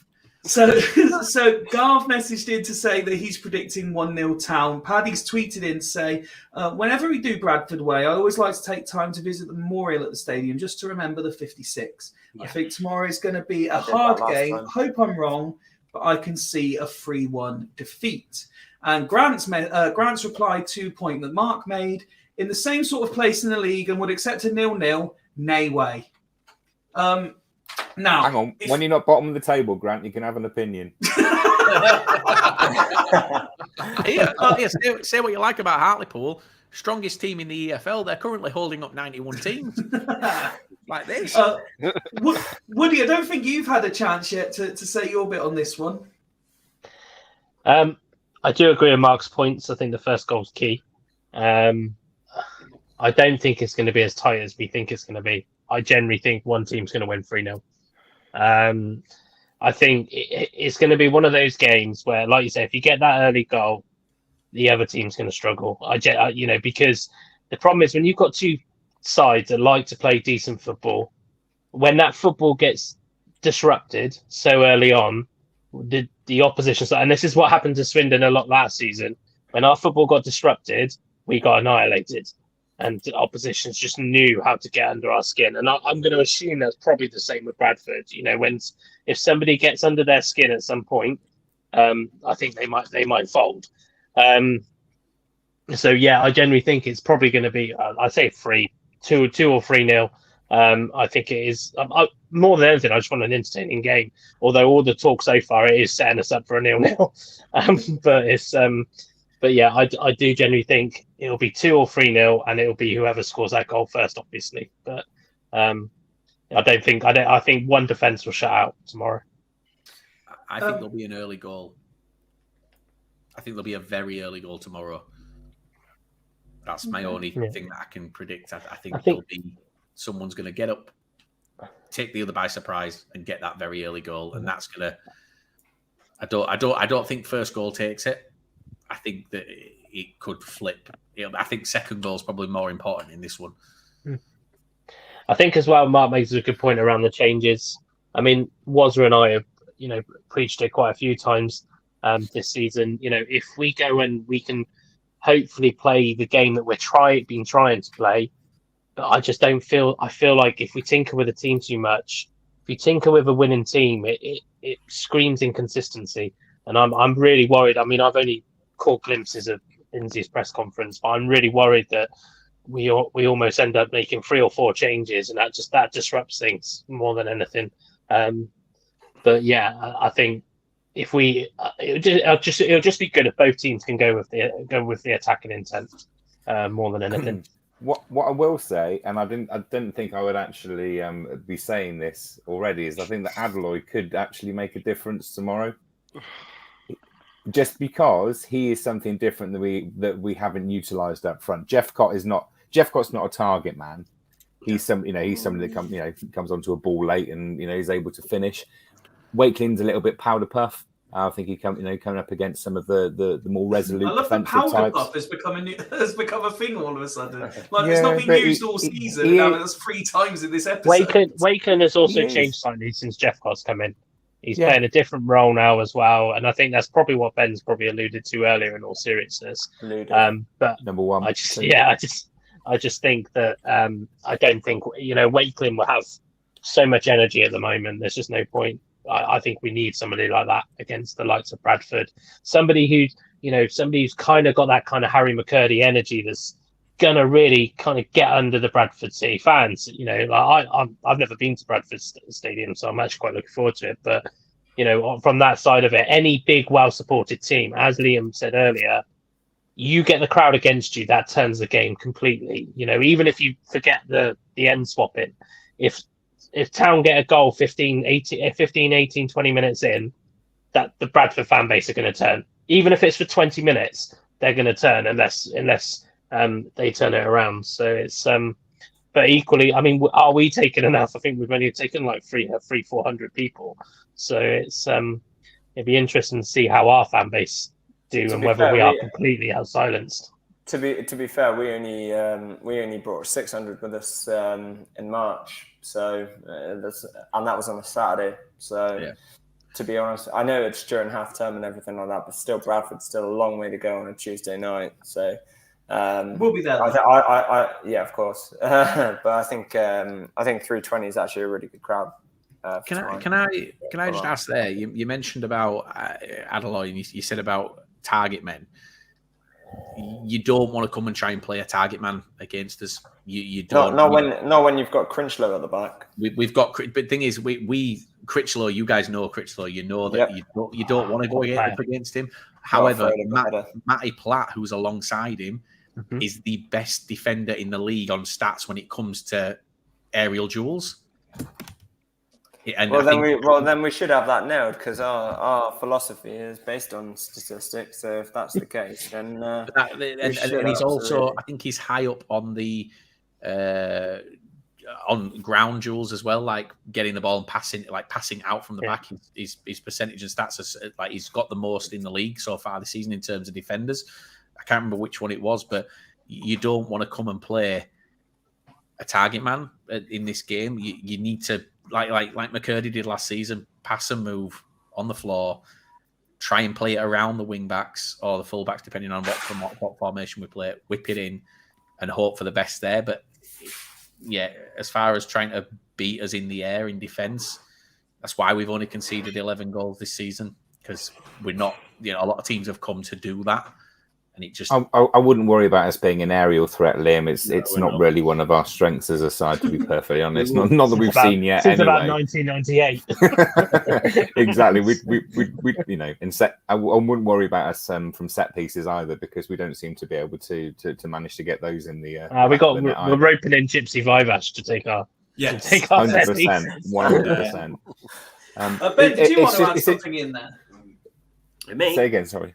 No, it looked like Ben was doing the old sort of hands up. No, thing. no. I was actually scratching my head, but I was just saying, look, that Swindon will try and pass it through you. We will. We don't long ball it. We will try and pass it around. We will stick Hadley on if we're one or two goals down with 15 minutes to go and there's nothing else to do. But we'll try and pass it through. So harsh. Unnecessarily harsh. Yeah, but he's not fit enough to play 90 minutes, so he won't start. So he will only come on for 10, 15 minutes because he's not played any football.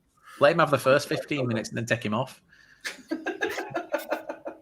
Yeah, it's like ripping a bandage. I keep thinking back to last season though, Liam, and the one game that always stuck in my head is just like painful to watch was our home performance against Bradford. That defeat, because you just let us have the ball. You let us have the ball and do what we wanted to do with it, and then you picked us off. I mean, and that's the one saving grace that I see is that you're not that side. You're a different team this season. Your team want to play football. They do play football. Mm-hmm. And that will make it, I think, more of an even affair. I mean, whether or not, the possession battle is closer, I imagine it will be because both teams like to keep the ball. I can't know, to be honest, just based on, the results you've had against the bigger teams or the better teams or the better footballing teams in the division, I think that's what is going to make it incredibly hard. But then saying that, we've sprung a few surprises ourselves this season. I don't know. I'd love us to win. Obviously, anything that's not a defeat. I think I'll have to sit on the fence and take it. Ned, I don't think you've had a chance yet on this one, have you? You're the last one to actually have their own say. He's actually happened again. Ned's no, been you did because you were second. I spoke to you about the midfield for this game. Yeah, but I didn't know that was a. Yeah, but I didn't get the full sort of. Oh, sorry. There's just not enough. Craig's opinion doesn't count. Let Craig speak. I just thought it was specific about that phrase. So. All right. Well, we'll let Ned go on, Ned. Ned's been WhatsApping me asking if I can really get my penis to sing songs for the last 20 minutes. How do you do that? Ned and then Craig. Go on. Oh, okay then. Well, I haven't got much to say, to be perfectly honest. But if Liam wants to go down the statistical route, then 1 goal in 3 games isn't really the strongest performance in recent times, is it? There. Considering we've got the best statistics of a goalkeeper in goal as well, so and 72. Yeah, but we've got the best goalkeeper in the league. No, we've got the best keeper in the league. You'll see tomorrow, and I guarantee by Wednesday we're having a different discussion. We've got the best goalkeeper in the league. I will die on that hill. I will give you guys goalkeeping howlers ahoy. They're coming hang on tomorrow. Yeah, this is where both goalkeepers. You literally die, but you won't get a tattoo. So you're willing to stake your life, but not to mark your skin. Yeah, because I'm religious. So I get into heaven if I don't mark my skin. Yeah, but you won't go to heaven if you commit suicide. I didn't say I commit suicide. I just said I'd die. Like I just gone. Oh, right, okay. Fair enough. This is taking a sinister turn. A very dark turn. Sorry. Taking a dark turn. Jesus. Right. Yeah. So it everything tells me that it's going to be a 0-0. But last time I thought there was going to be goals galore, it was 0-0. So maybe it's the other way around. Maybe it's going to be a 3-3 special. Who knows? Liam is mental. Correct. No, I ain't got much to say on this one. I got no interest. I'm not not annoyed by not going in any capacity. Thames War, you bunch of right. I know this is on the tangent, complete tangent, but shock. Right, just quickly, Thames War policy. Our team, we're only allowed one person off at a time, right? Check this out. We have 2 more people come on our team. We're still only allowed one person off the team at one point in time. Fucking bollocks. Anyway, back to football. No, I'm annoyed now. That's it. You've wound yourself up. No, I'm really pissed off. Craig, can you bring some sort of stable and levelness back to proceedings, please? As always, Fifey. Firstly, I think Ned needs to join a union. So he could go on strike. Yeah, sounds good. As long as it kicks in for tomorrow. Yeah. Anyone on strike from Lidl? You work at Lidl, Ned. Ned works at Lidl, doesn't he? I've got visions of Ned stacking shelves in Lidl. You can't go on strike. I think they get paid more than we do, so that would be a promotion to a certain degree. Anyway, carry on, Craig, please. Sorry, Craig, carry on. No, that's all right.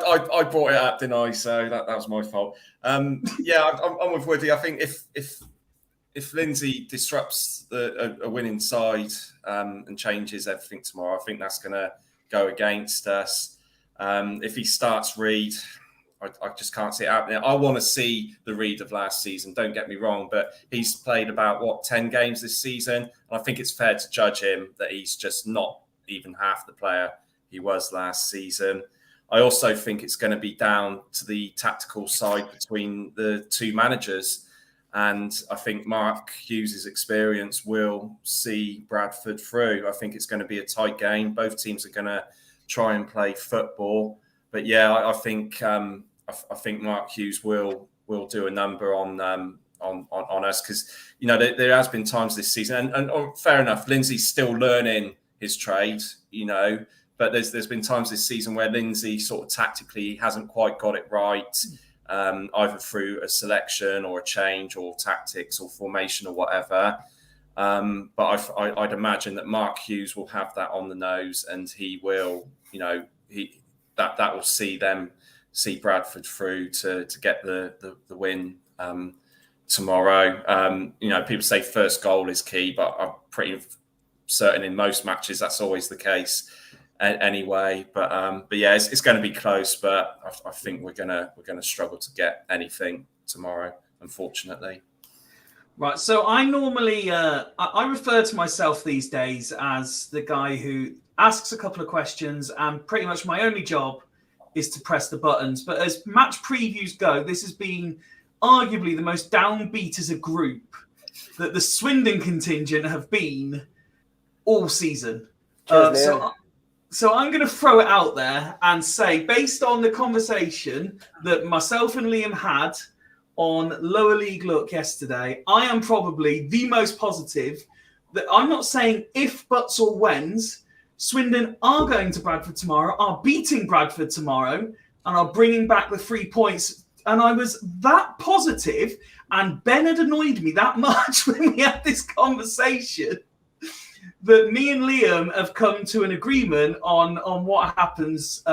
So, Liam, please, over to you for anyone who missed it yesterday, what our agreement is. Five, the only way you're bringing 3 points home tomorrow is if Ben pisses you off and you try and get home as quickly as possible. So, right. No, I don't even remember. But before I do, what was he? Mike Dixon. You put the comment up, and I want to just say what he said. He said, if Bradford have the best, Bradford have the best goalie, defence, midfielders, and strikers in the league, how are we above them? First of all, you've played one game more. That's kind of how. Second of all, we don't. We've got the best goalkeeper. I believe Matty Platt is one of the best centre-backs in the league.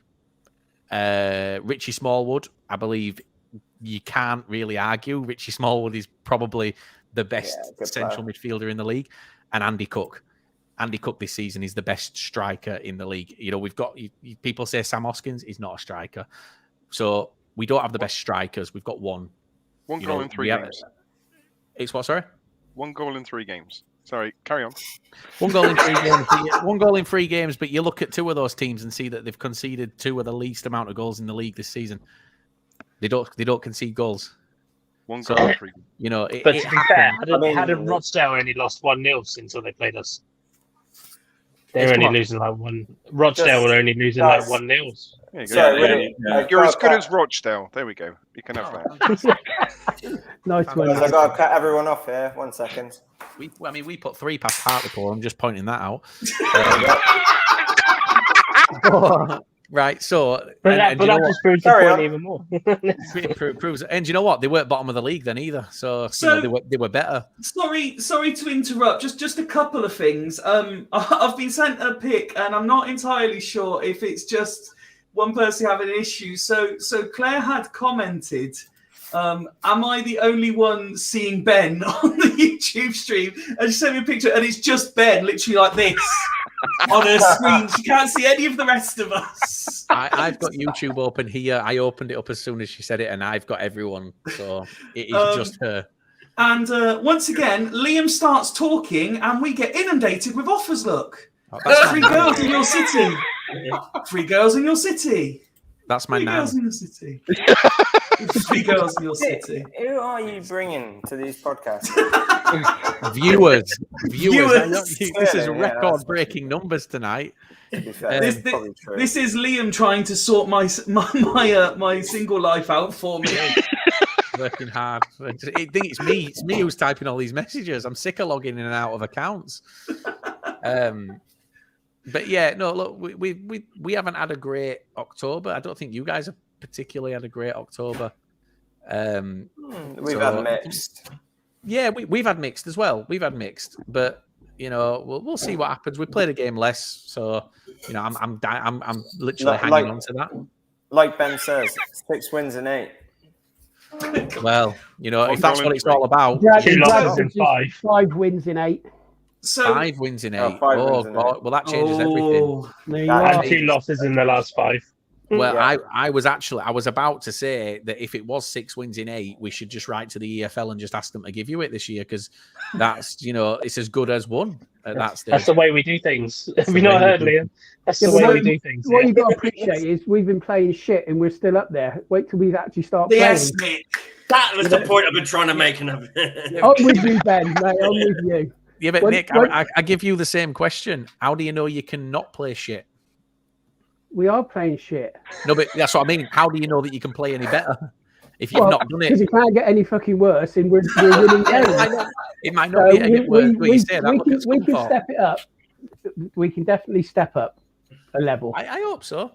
We will. See, definitely. Ben, if you had just said it like Nick's just said it, we would have been No, you past the wish. conversation. It You just- would not. No, you wouldn't.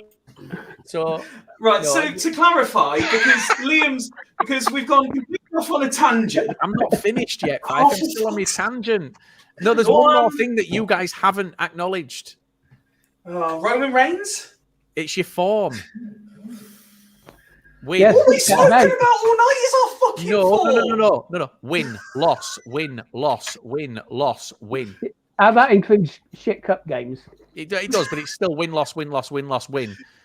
So If you stayed awake during the Yeah, middle but hang on. section Yours of the is episode, drawn 1, lost 1, drawn. Didn't so you lose 4-0 it's still to fairly Burnley? erratic. to a win. Bad. We're due a win, you're due a loss. My prediction, it was going to be 0-0, but after listening to this, we're going to fucking stuff them. Simple. yes, that's Piss off with this, mate. right. So on that note, so Ben made a comment, and it was one of these where he didn't mean what he said, but I heard it exactly how he said it, and it riled me up. And I'll be honest, I got a little bit ahead of myself. But here's the agreement that me and Liam made last night on Lower League Look.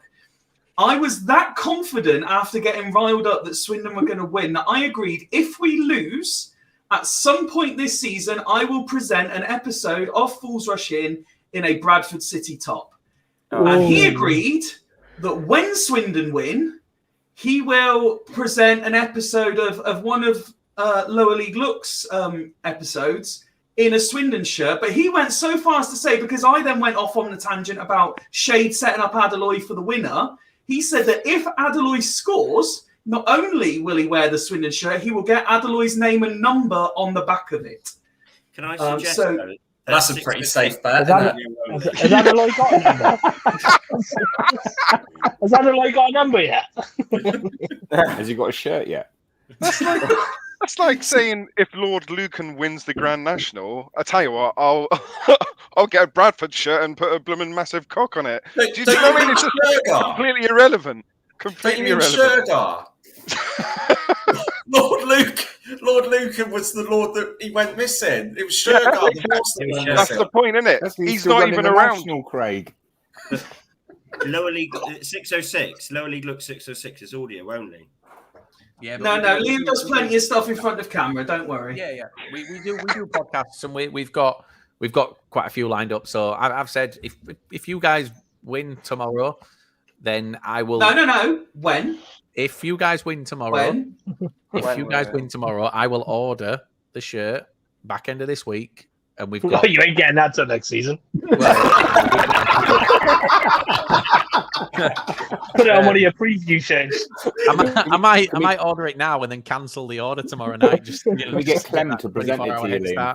But I'll wear it in our next the first episode that we do after that, because we've got a few special episodes where we're on camera recording coming up. The thing is, quite clearly, I don't care anyway. So it just adds to the collection. Why don't you say?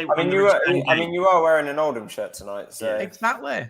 Why don't you wear it in the return game, like when you're playing at Swindon? You can wear the Swindon shirt. I was just going to suggest that, and then I thought actually that might be a bit dangerous. Yeah, Pfeiffer, you do the same then. That's the game that's the episode that we do it on.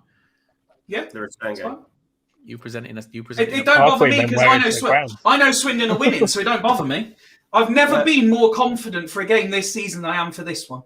I don't think it's confidence, me. I think it's pure hope because you know you've because I'll be honest with you. It's so negative. I'm like, no, I'm uber positive. This is the one we finally. This is where it clicks. This is where we play. This is where we prove the point. Our season starts. Do you know what? I'm actually with Fifey on this one. Yes, Rich. Yeah, Ben's missus is sat behind him going, Ben, your lips aren't even moving, but I can hear it. Usually when I'm confident for a game, usually we do... No, actually, I'm not going to say it. But I am really confident about this game. I am confident that we will get a result. I was confident about Doncaster. That worked out. The two games that I wasn't confident about this season so far that I've been to was... actually, three of the games was Harrogate. I had a massive bad feeling about that. Stockport, probably because I was massively Thanks for letting me know, Rich. Oh, sorry, mate. You're the one that sold your ticket and then bought one the next day. So, Stockport, probably because I was majorly hungover. And Stevenage as well. Stevenage, I wasn't confident about Stevenage either. It's worth noting that the draw is void. Liam was concerned with how positive I was and claimed that he was getting the draw as well, but he decided that wouldn't be fair. So I'm gonna go one better for you. I've got this. Win. No, this is an offer for you. What? Who was it who said it was going to be 3-0 Swindon? Woody. I said 3-0 either side. By the way. Okay, if it's 3-0 or more Swindon. Then next season, the lower league look, as long as he's still a Swindon player, will sponsor Shade for the season. Shade's started to sign a 2-year deal, I think. So if he's still there, if you guys three, it's got to be three. It'll still be here, rotting away. If it can't be 3-2, it can't be 3-2, 4-2. You've got to win by 3 clear goals or more. The lower league will sponsor Shade next season. Liam, are you sure it's not cheap sponsoring Swindon players? I'm just going to be honest with you. Fucking don't. I know it. I know you're chairman. Jesus Christ. It's not Rich. Shade will be another Jermaine McGlashan. Hang on. Hey! That was a delayed one there. Yeah. Right, let's fly around because we have got one more thing to cover. But let's fly around and get some predictions. I'm going to start bottom right corner as I'm looking. Ned. I'll stick with the 3-3 that I said. 3-3. 3-3. I mean, okay. Craig. 2-1 Bradford. Andy Cook will do a number on our defence. Nick. I've gone from 0-0 to 2-0 Swindon. Rich. 2-1 Swindon. Nice. Ben. If Liam says the early goal comes, 3-0 Bradford. If one doesn't, 2-0 Bradford. You know it's bad boys when that's the prediction. Mark. 2-0 Bradford. Woody? 3-0 Swindon. Yes. There's the And Liam. 3-0 Bradford. After, do you know what? I didn't have a prediction before this episode, but just Nick went off on one. I'm going off on one now. Well, see, this is what happened with Grant. It just snowballed. Like we were like, we're a bit worried about what's going to happen, and then out of nowhere, 3-0, 4-0, 5-0 slide. Here's what's going to happen, right? Bradford are going to win 3-0. Nick's going to get to his hotel, and he's going to go to close his curtains, and Billy Bantam's going to be stood in car park just waving at him. That disappoints me. I thought he was going to say there's 69 girls will be there.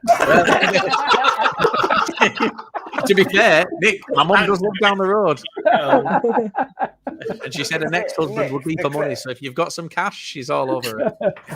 Nick, you just need to snap your fingers and girls come go. Nick is popular with the ladies, Liam. You have no idea. Nick, I mean, you pose on the front of your car and like 50 girls just come flooding into you, mate. You don't need that. Nick, are you a Walking Links advert? Yes. Oh, tomorrow's going to be great. Right, Coke advert more like. That's our new Prime Minister. The next James Bond. We have been sent a couple of questions. Craig, you can't really answer because you've seen them. All right, yeah, fair enough, yeah. Yeah? Is that fair? Yeah, no, that's fine. I don't even remember them, to be honest. Oh, okay. Well, if you don't remember I didn't them, see the answers. He just sent the questions, didn't he? No, you sent me the answers as well. Oh, right, okay. I honestly don't remember. So okay. So we mentioned at the start of the show, John has been allowed out of Twitter jail. But while he was in there, he sent via carrier pigeon some questions to our Instagram as opposed to Twitter because he was still allowed on that. What we love about the people that watch and listen to this is they will always find a way. He sent us 3 questions linked to Bradford versus Swindon and just wants to know if you know the answers. So question number 1. Who scored a hat-trick against Bradford in 2015 and then got a big move away a few weeks later? Burn. Nick Burn. Burn is correct. What legend of a player returned on loan from Bradford to Swindon in 2005? Ooh. Grant. Monkhouse? Does Monkhouse get legend status? Oh, no. Legend status. Sorry, I missed Monkhouse that. wasn't at Bradford either. I don't. No. Oh no, he was Hartlepool, wasn't he? Yeah. So. From Bradford to Swindon. Yep. And he's a legend. Did you say loan as well? It was a loan, yeah. 2005. Can't be that much of a legend if he got loaned out then. Did he used to play for Swindon, went to Bradford, and then came back to Swindon? What position did he there were other clubs in between. So we loaned him to you? Yeah. What position? Oh, fucking hell. Wide right? Nicky Summerby. Nicky Summerby is correct. Oh. Yeah, by the way, best crosser of the ball I've seen in my life. Yeah. Absolutely a brilliant. What year did you say? Loved him. 2005. Was that 2000? We didn't have Summerby till 2005, did we? I thought that was very late. Yeah. He finished his career at Swindon. He played one game on his return. He played one game. Oh, really? Oh, okay. I've given up questioning John because every time he gets questioned, he's found to be correct. No, do you know what I was thinking? I was thinking he turned to a legend in 2005. That's what I was thinking. Not that he was a legend young when he left before. Swindon. Went Yeah. I remember it being young. And then this is a question. The third and final one from John is one that I know Liam knows the answer to. So if you want to give the rest of the guys a chance to think about it first. How many goals did Doyle score for Bradford in a season he was also on loan and then made permanent for Swindon? 0 is correct.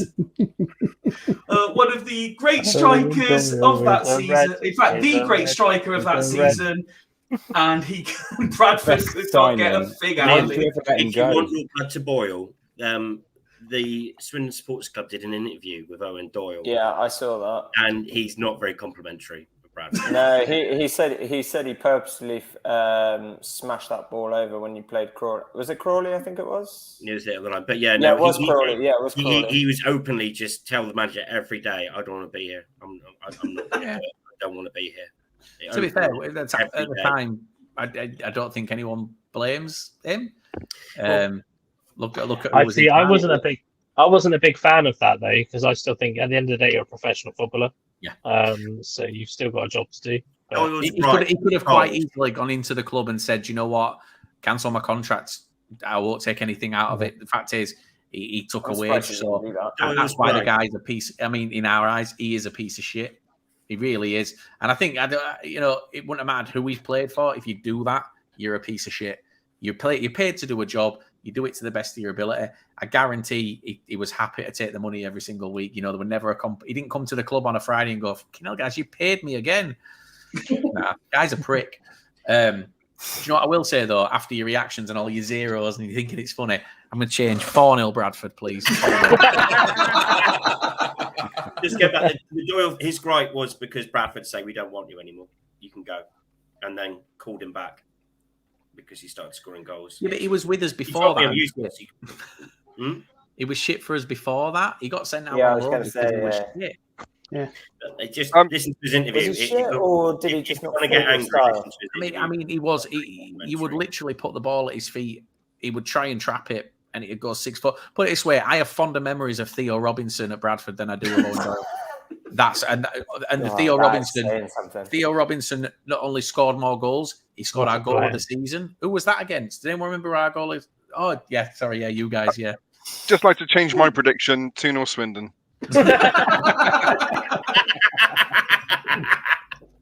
Love Adeloy double. Shade assists. Adeloy and Shade. Adeloy and Shade. The thing is, right, what's going to be brilliant is after this, right, Liam's going to turn up tomorrow and then he's going to say, we're all going to get messages and say, I don't know why you're all taking the piss out of Adeloy and Shade. They were actually really good. It's when we signed them both in January. Yeah. Liam, are you going to go when you're dressed as the mascot? Are you going to go up to Adeloy when he's warming up and just say, "By the way, the force Russian shit"? Not except for the host. I'll bring him over to see you so you can all say it to him. I will. Yeah, I'm not employed by the club anymore. I'm on it.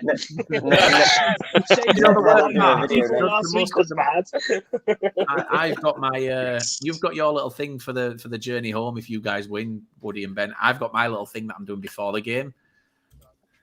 I know Fifey knows about this because I told him. I want to see this. Oh yeah. Clap on. Is this the real life? Is this just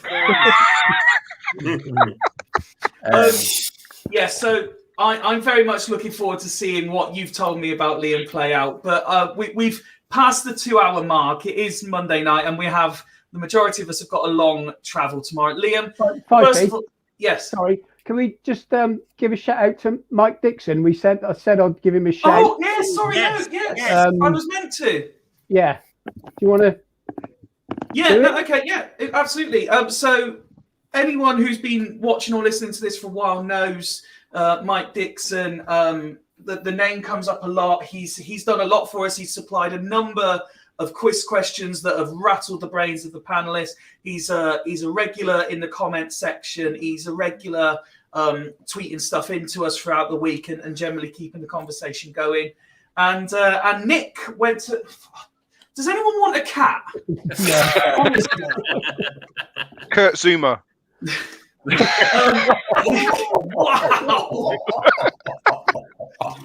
Right, so Ned, you've stopped saying Ryan Giggs every episode, and now you're just throwing Kurt Zuma at us. Why was Ryan? Woody's like, right, no, we're not mentioning Zuma. Woody's at it. Nick very kindly went to see Mike and deliver him a very, very limited edition Fools Rush In calendar. And if anyone saw the picture that was initially posted, it looked very nice. Two gentlemen of equal stature, shall we say. And then Nick made the mistake of sending me the real photo of about 1.5 foot difference between Mike and Nick. and the real... Fucking he's here again. And but yes, Nick, thank you very much for taking time out of your day and sorting that out for Mike. And Mike, if you are still about, I'm not sure if you'll still be, but when you watch the rest of it back, from everyone at Fools Rushing, thank you for everything you do for us. The same as we thank everyone who contributes content and messages us and does all things during the week. It genuinely does keep us entertained. If the guys don't see it naturally on their various socials, rest assured, the very best of what you guys throw at us gets shared in our WhatsApp. Fucking cat. Gets shared in our WhatsApp group. But no, Liam, again, thank you very much for joining us tonight. We really do appreciate it. And we are all, those of us that are going, are very much looking forward to seeing you tomorrow in person. Yes, first time. Even the cat's buzzing to meet Liam tomorrow. Oh, anytime Pussy hears me, it's always excited. As for the rest of you, Ben, I look forward to travelling there and back with you. Can't wait, mate. Can't wait. God help you, Fifey. Let's just say driver cam is going to be epic. It's going to be wonderful. We've got some final comments before I do conclude, because it'd be rude not to flash these up. Did I do Garv's changed his prediction? Seen that. We've got Ned's back. Another one for Ned. Sorry. Sorry, everyone. Well done, Mike Dixon. I love a good quiz. Kurt Zuma. What else we got? More appreciation for Mike. Danny being overly kind to us, as she always is. And then simply the best way to sign off any episode. Come on, you Reds. Come on, City. Yes. So, Ben, I will see you tomorrow for the journey. Nick, Rich, Craig, and Woody, we will see you there. Looking forward. There's still a battle going on, whether it's curry or kebab, but I think kebabs. Curry. Sure. Kebabs. I'll tell you what. Let us all know on our socials. Should we go for a curry or a kebab before the football? Yeah, good shout. I mean, you guys are actually saying this. There's only one that we're gonna have time for, and it is going to be a curry. And Mark, Ned, wherever you are able to watch or listen to the game from, I hope you enjoy it. I will see the majority of you again on Friday. And again, whether you've watched it live or whether you are listening, even if you're listening on the way up to Bradford, thank you very much as always for your time. We really do appreciate it. We've been Fools Rush In. Happy Monday, and come on, you Reds. Take my hand, take my whole life to